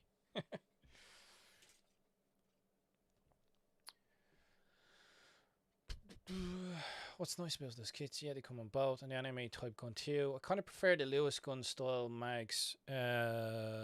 These ones, is it the Lewis style mags? These machine gunny dudes. I think they look cool for the Zaku's. They look pretty sweet. They do look cool. Kind of prefer, yeah. Should have listened to Lorcan's advice, everyone, eventually. I know. Slow to react to the old comment section, folks. I'm sure there's plenty of time between me actually getting around to reading them. I probably should change the screens that they're on next time and have it up on the center screen. It'd be a bit easier between my light rig arm, the camera, the microphone. That's all kind of in the way and to the right. So I think I'll readjust the mainstream to my front monitor instead of my secondary. I'll put it to the primary one. Now I'm making sure that I'm supposed to be cutting these bits off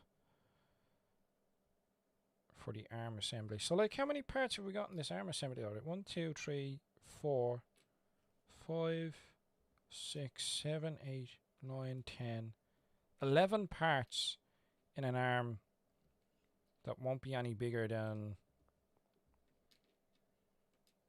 sort of this, isn't it? Yeah, armor section. So that'll go there.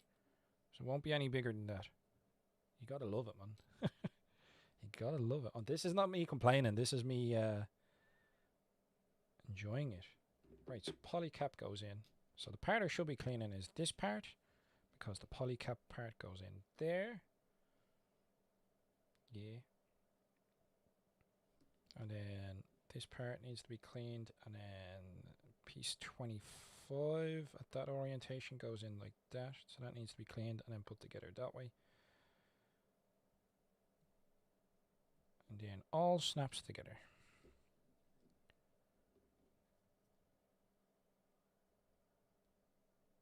Well, that's the idea anyway. Whether I manage to pull it off or not at a reasonable rate is another matter. I've just remembered of a cup of tea and it's probably gone tepid at this stage.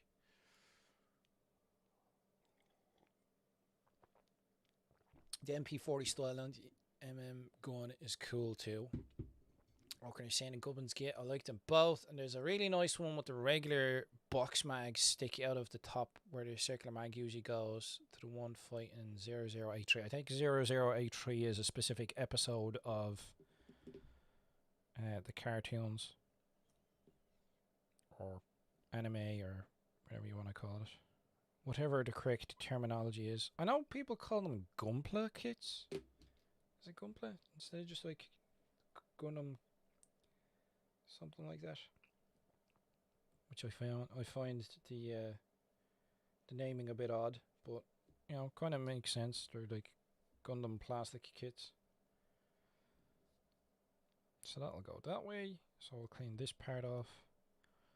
And then these will all seat together quite well. Ooh. I'll go cutting parts you don't need to. Realistically, if I'm cutting this, I should be cutting it on the mat and not on my fingers, because I'm just asking for a bloody disaster. Oh, that bit broke off pretty easily. In my hand, unintentionally. So, this is part 6 from D1 sprue, and then you have a polycap part that goes into it. Boop. That goes in snug there. And then that sits into here, like that. And then, I forgot to cut a piece off. E1, part 17 I need to cut off. Well done, Muggins. So E1, part 17. Oh, this part. Yeah, of course, it's the other part of the shoulder sort of box armor section.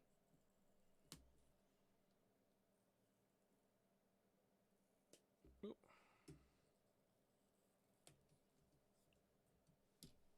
I'll give that a tidy. Crack on with it. so that needs to be tidied there a little bit. Stop wrecking it. Hey, Zohos.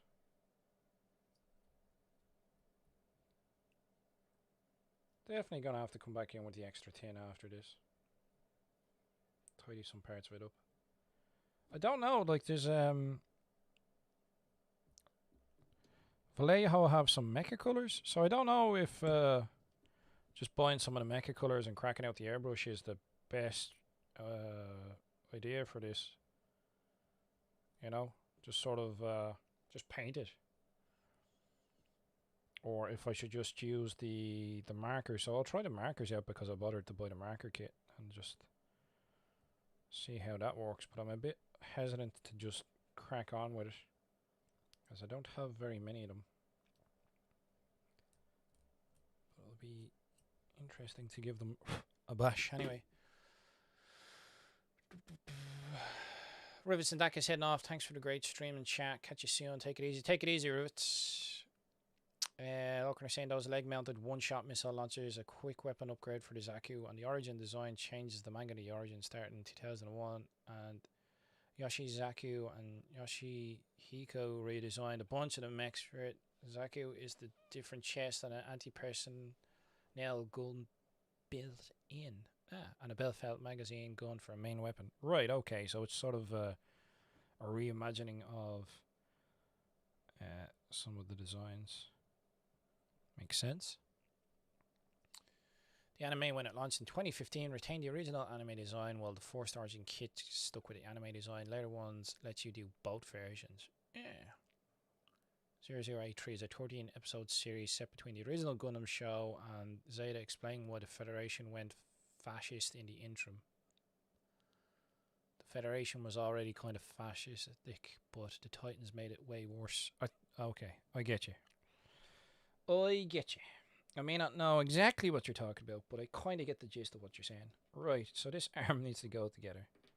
So this part will slide over that part, and then that part will plonk into there, which will lock this. How is that? Was there a connector there? I don't even think there was a connector. There must have been a connector there.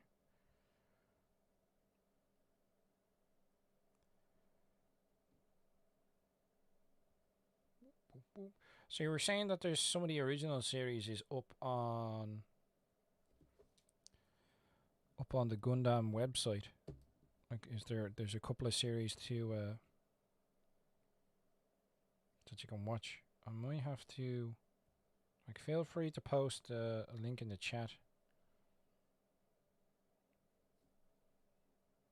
for the website, and I'll have to check it out because I like to look at some of the older stuff. Looks kind of cool. Right, so that goes in that orientation. This is the lower arm part. This is the upper arm part. So that sits there. Ish. Yeah. Aha! And that goes like that. Oh, okay. So I understand what this bit's for then. This is like this bit's for the shoulder armor. The spike sort of yeah, okay. This is the left arm. Yeah, this is for the spike shoulder armor because I think the shoulder connection was different in the other ones, which is what had me a little bit perplexed. Like the shoulder connection in these guys is literally just if I take it out, it's literally just a nub and then it's a polycap piece and it just sort of fits in like that and just boop. Whereas this one's actually, yeah, it's actually a piece folded in somewhat. I like this design. Yeah, nice. And then is forearm armor. And that'll be it.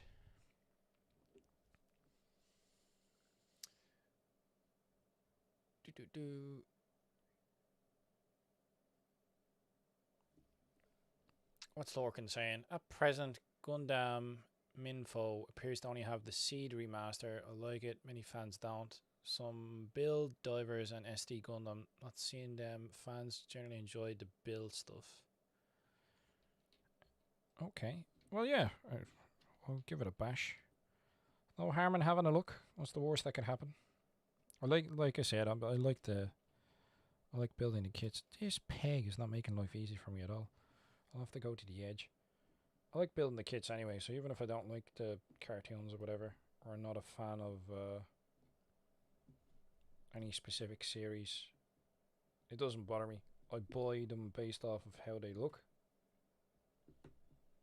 I don't have a... I think I'm beyond that stage of this specific kit was in this series that I really enjoyed, therefore I must buy it. You know what I mean?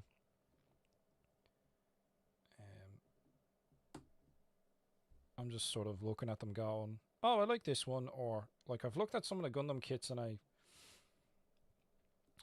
I've just thought there's been too much. It's like some of them they were designs and then it's like they've stuck a load of crap on them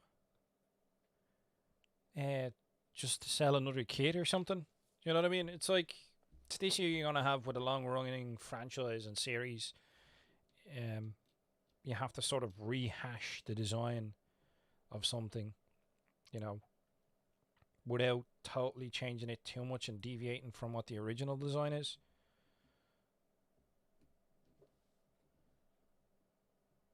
Because then people get upset with you because it'll look too different. You know? So there's a bit of both. You have to change the design a little bit to hash things up, but you also have to stay true. So you'll end up with that. You'll probably end up with a lot of kits that are, hey, it's this kit with just this added on, or that added on, or we added this bit on. You know? Which makes sense. As you were saying, there are some kits that you can build multiple variants of.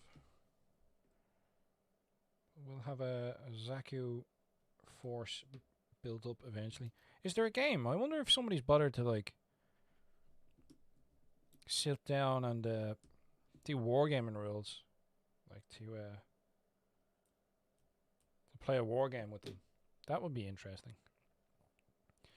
Right, so the wargamer in me is curious in that regard.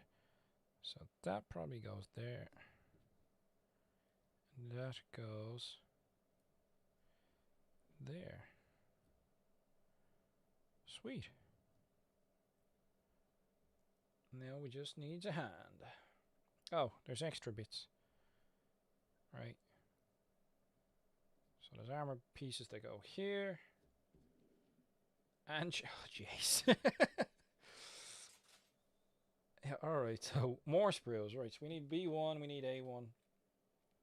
That's E1. Do we need any more E1 in this section? No. We have A1, which I think is, yeah. So it's saying our shoulder pauldron, sort of. That's what's on our build now. I do like the look of the spikes.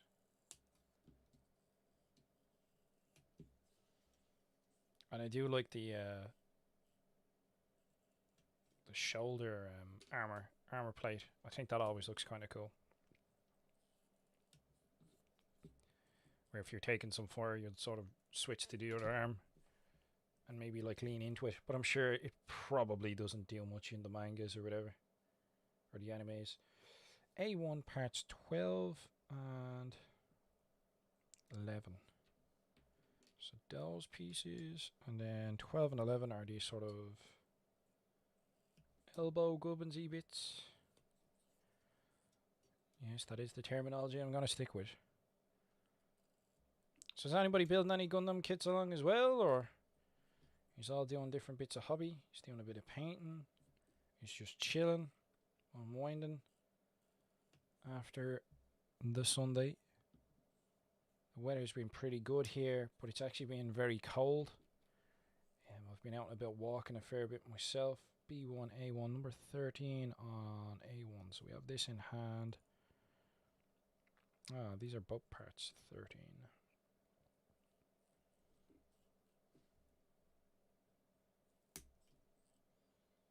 This part is going to be on his forearm.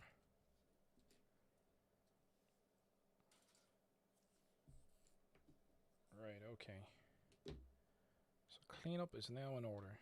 So these are pretty much going to go this and this. Kind of like that, yeah. And then the armor sections are going to go there. And am I missing an armor section? Oh, it's off a different sprue. And then there's a B1. I bet you it's sort of like a dark grey colour, because it's wedged between two red colours. I'd expect this to be grey. B1. Is this a grey sprue? F82. B2. Where are you, you bollocks? Is it B1? B1, B1, B1. B1. Yeah, I had a feeling it'd be a grey one. B1 part 2. This number. Boop. And oh, is there no part 3? No, they're for the knees. I think these parts are for the knees and these are for the forearm.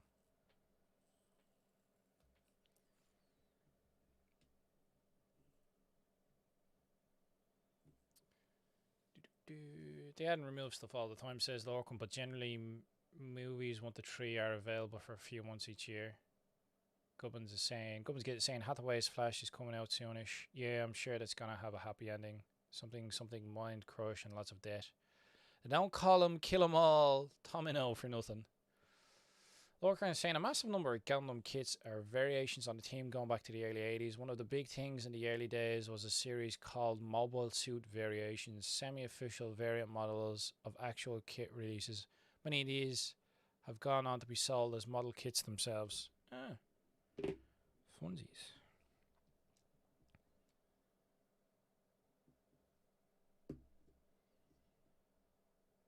So they're all based off of the anime. Are they, yeah, they're still producing it to this day, aren't they, really? Ooh.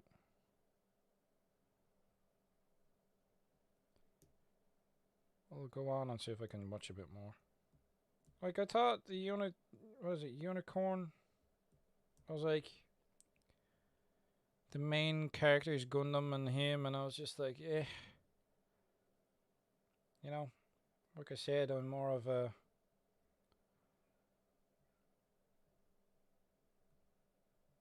Zaku fan. And there were some weird ones. What were the sort of Juggernaut-esque ones with the big arms that came out of the sea? They looked mad.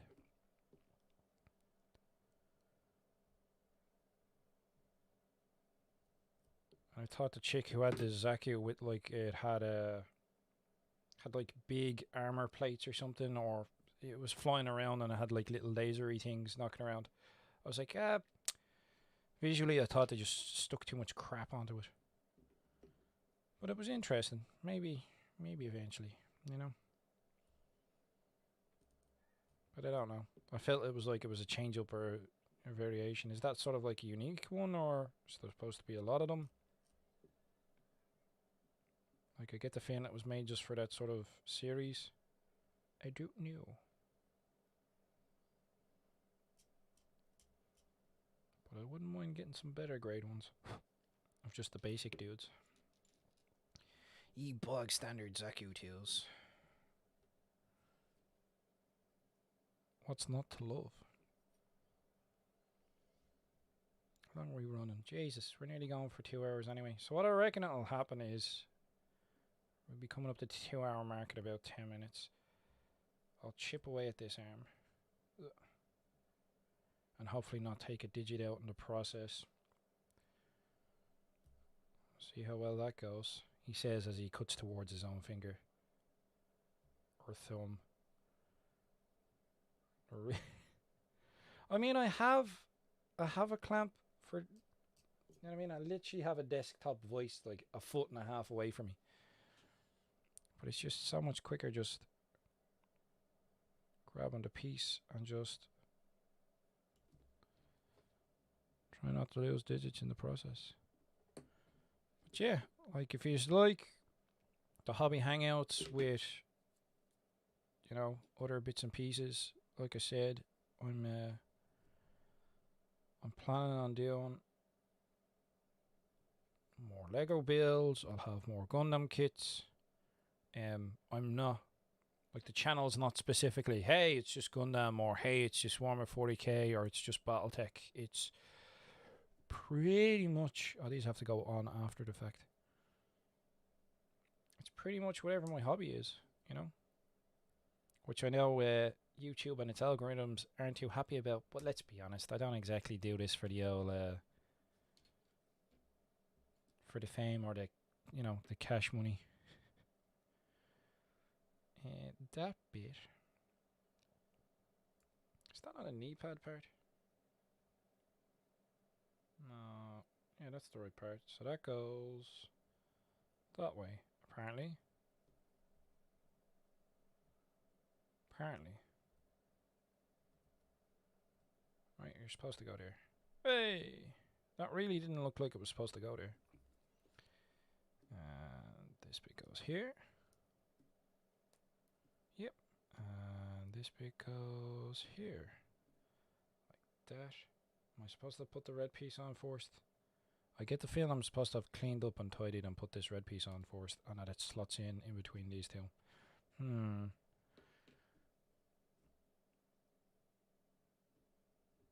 Hey, Tommy's here. What's the crack, bud?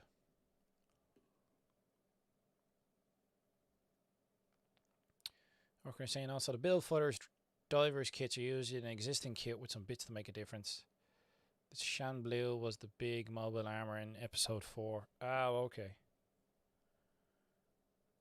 Tommy saying, like yourself, done a bit of hiking tonight. Nice to go out further. Now I'm sat staring at an incomplete stomper. We're all there, Tommy. No worries about it. Half my desk is full of half built and painted projects and bits and gubbinses. I think you're not alone on a half built stomper. I do enjoy the kit. Not everyone thinks the same way about it. And there's a lot to be said about its effectiveness on the tabletop. Has really, dropped off over the years, which is a pity because I think it, if they give it some, oh no, that's all right, I'll sit there. If they give it some decent rules, I think we'd probably see a lot more of them. It could probably do with a rehash at this point,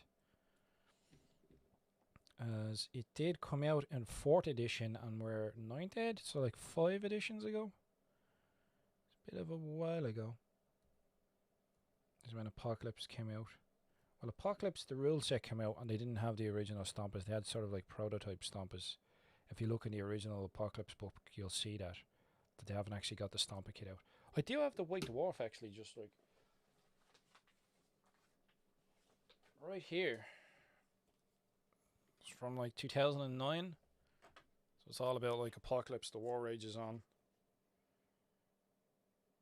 Full coverage and new stuff. Yeah. So it's all, I think it came out in, yeah, new releases about the Orc Stomper. On sale March 7th. So it used to be what, €95? The price hasn't gone too bad for it. So €95 in 2009. So March 2009, that's when the Stomper came out. And used to, I think there's like rules for it in here. Yeah, there's sort of like a build along. How to do like some, I remember reading this on the bus going to work. I used to work in a big Apocalypse battle report. I really enjoyed that.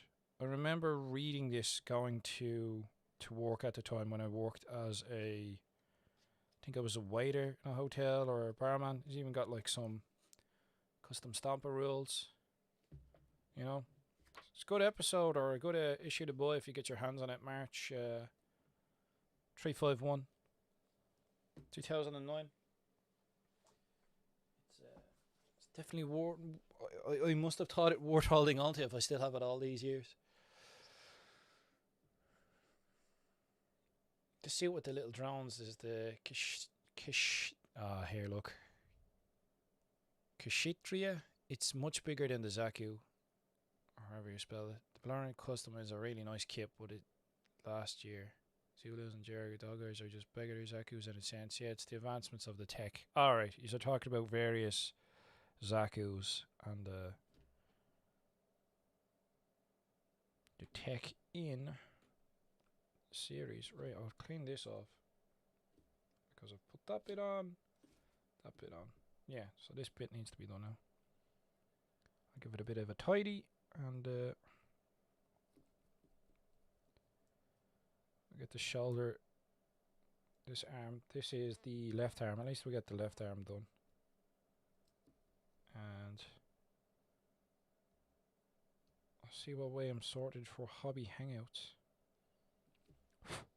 Or I might try and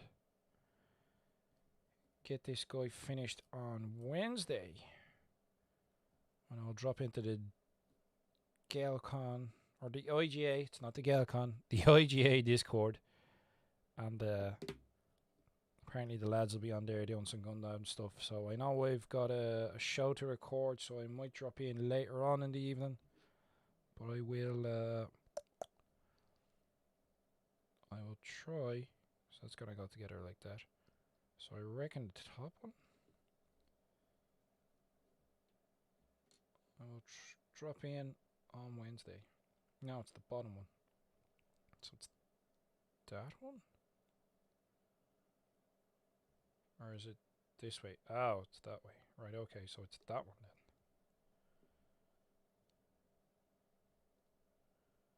So I think that's going there.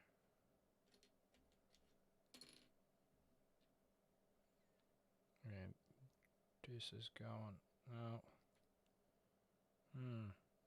No, it's this way.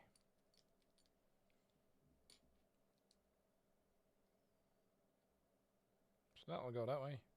Yeah. And that will go that way. Looking sweet. And this is the left arm, so that will have to twist that way then. Is it? Left arm? That way. Not that it matters. Boop. And then you pick a hand and put the hand on. So we'll pick a hand. We'll build a hand. And I think I'll just pick like a generic open hand or something. Even the hand is made of like 5 pieces or something. 4 or 5 pieces. Like the part build on this is crazy. It was like 1, 2, 3, 4, 5, 6, 7, 8, 9, 10, 11, 12, 13, 14, 15, 16, 17. There's 18 parts, I think. I could be wrong on the count, but there's 18 parts just in that. I think it's about 18. There or thereabouts. But like if you're into just building kits that are detailed, these are fun, man. I much prefer this to the older kits. I can see what you meant, Mark. You're like, save that one for last. It's really good. It's like, left hand, A, B, F sprue and A sprue. So we're gonna make his hand on the F sprue. And then we'll throw it together. So C sprue. Now that's drum mags.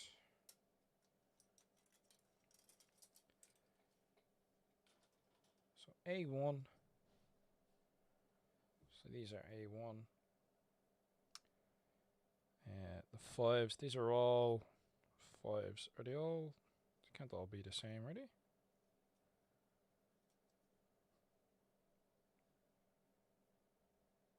So if it's his left hand, we'll need a... Which one's the thumb piece? Oh yeah, they are all the same. Okay. This is the armor section on the back of his fist.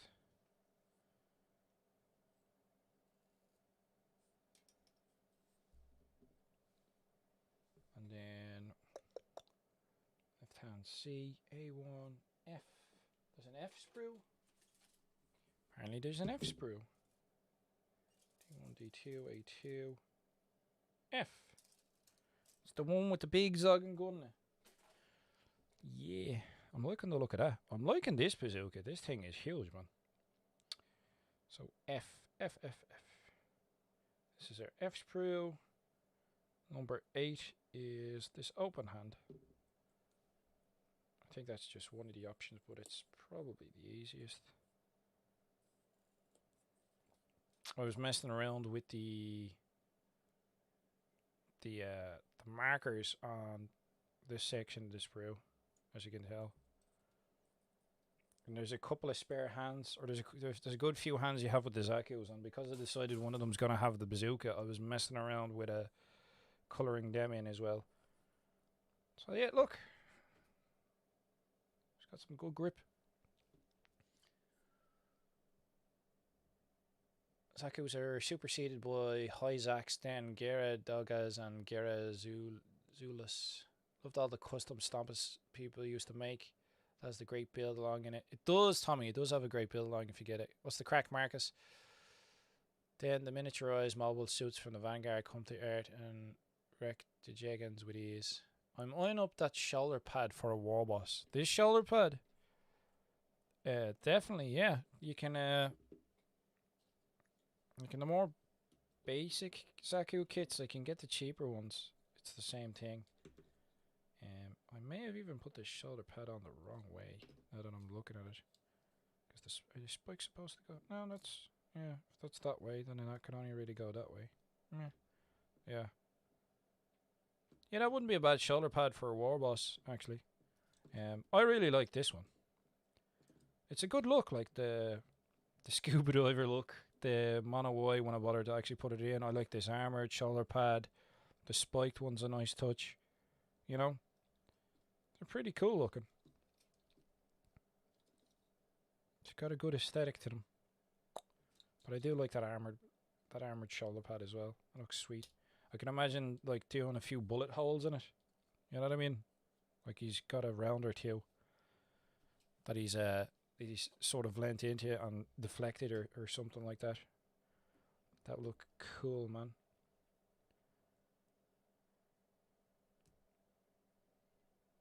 Being chopped in two, or you know, having a, because they fight with like laser swords, don't they? Or like laser cutters. I know the Zaku's have axes that have an edge to them, but then the Gundam dudes have like I don't know what they're called. I'll just call it a laser katana, right? You know, Gundam equivalent of lightsaber. I'm sure there's a specific terminology to be used with them. Yeah, even the detail on the hand looks pretty sweet. Like, that's a pretty good, like, that's cast in one piece, man. That's impressive. I like it. Then we'll chop off the extra bits here.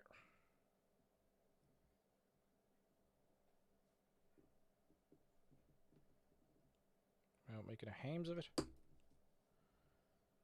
Give it a nail trim.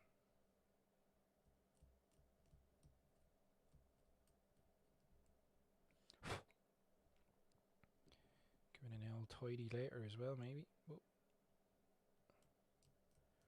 But yeah, I want to see what that Tamiya kit has in it.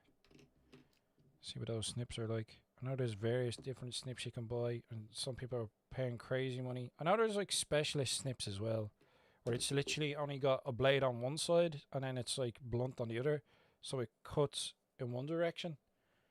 I did have a look. Like I said, it's a bit of a rabbit hole that you can go down with Gundam stuff.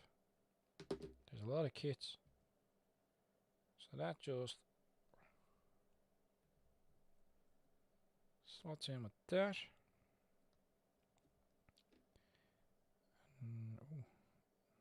That's a bit rough there. You do a cracking job on that.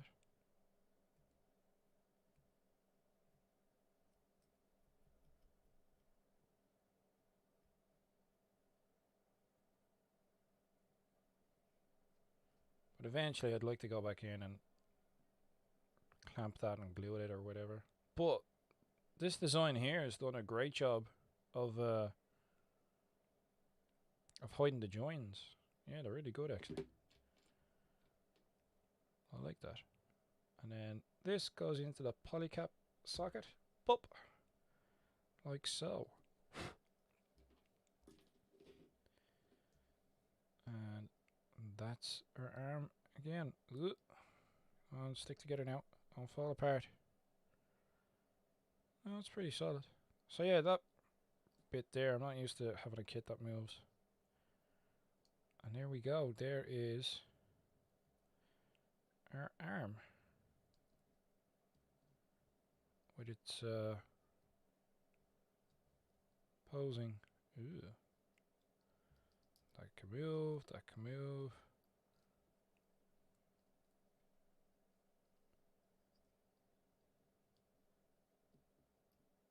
Cool. So that's not too bad. What did we get built? We got the head built.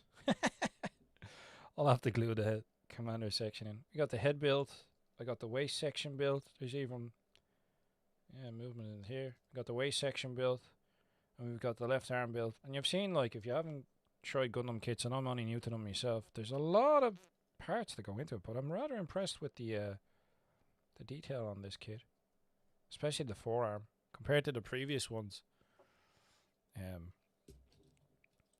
a lot more parts as he knocks off the spike again. There's a lot more parts compared to this guy's one, and the hides that seam behind this detail here hides it a lot better.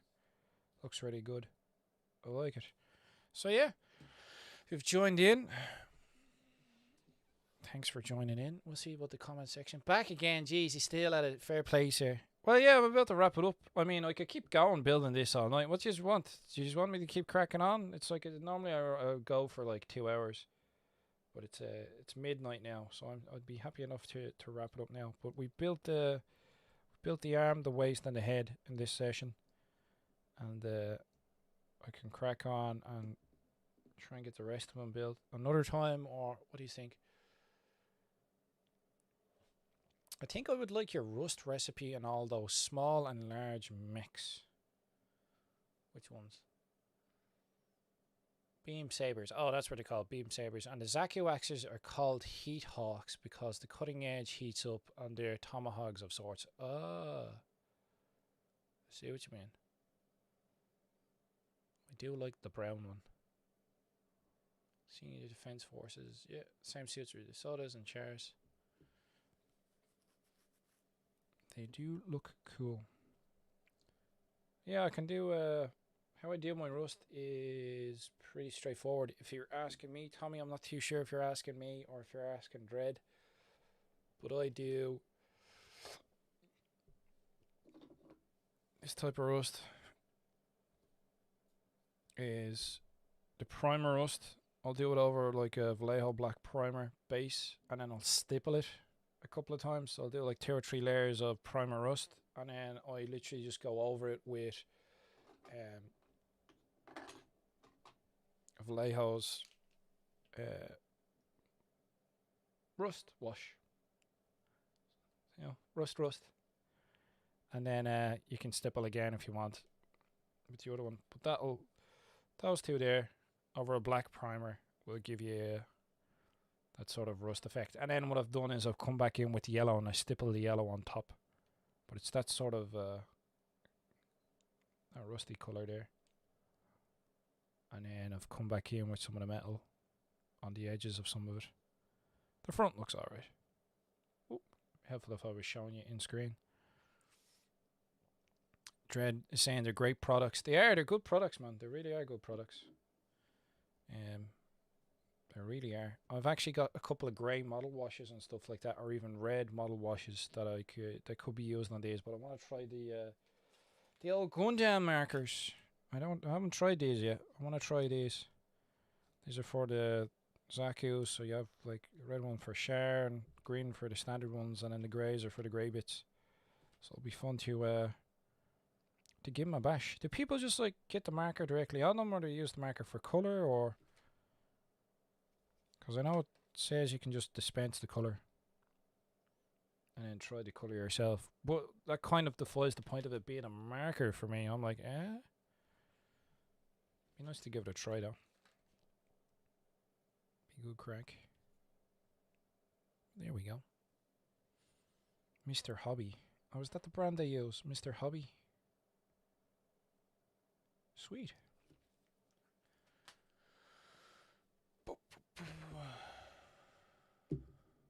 Ah, you say you meant it would look good in the mix. I already saved your recipe. Thanks again, though. Ah, okay.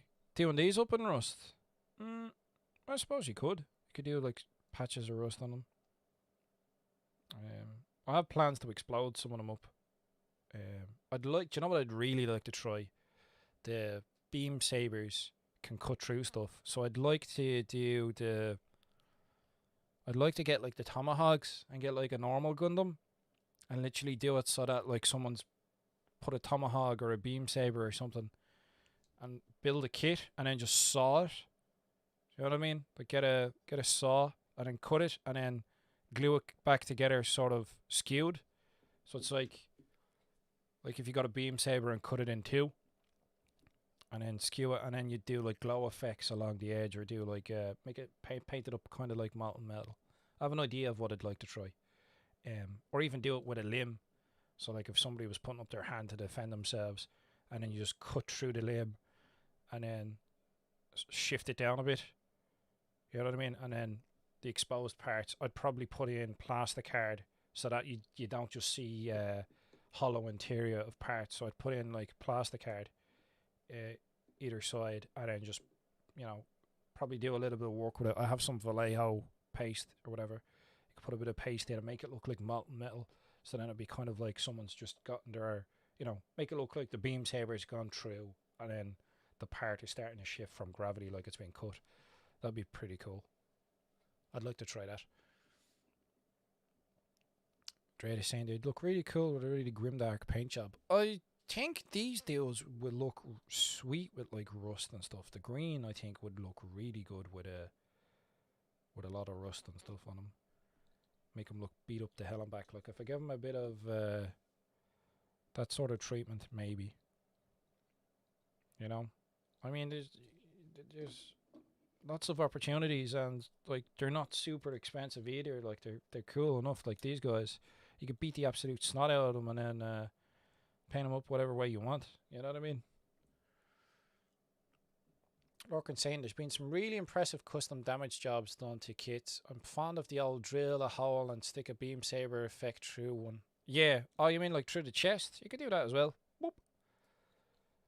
But yeah, when I saw like beam sabers, I was thinking to myself, you'll have like limbs chopped off or that sort of effect. And then these are little jets as well, aren't they? Like their feet. They have jets, and then I suppose this one doesn't really have the detail, but like this one has little jetpacks. You could do interesting things with jets.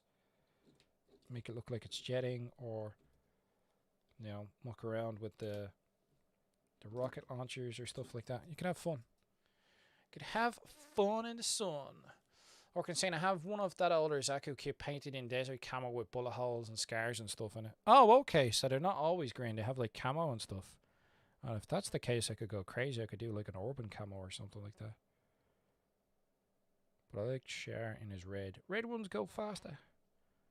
I think I'll leave them like that. And we'll wrap it up.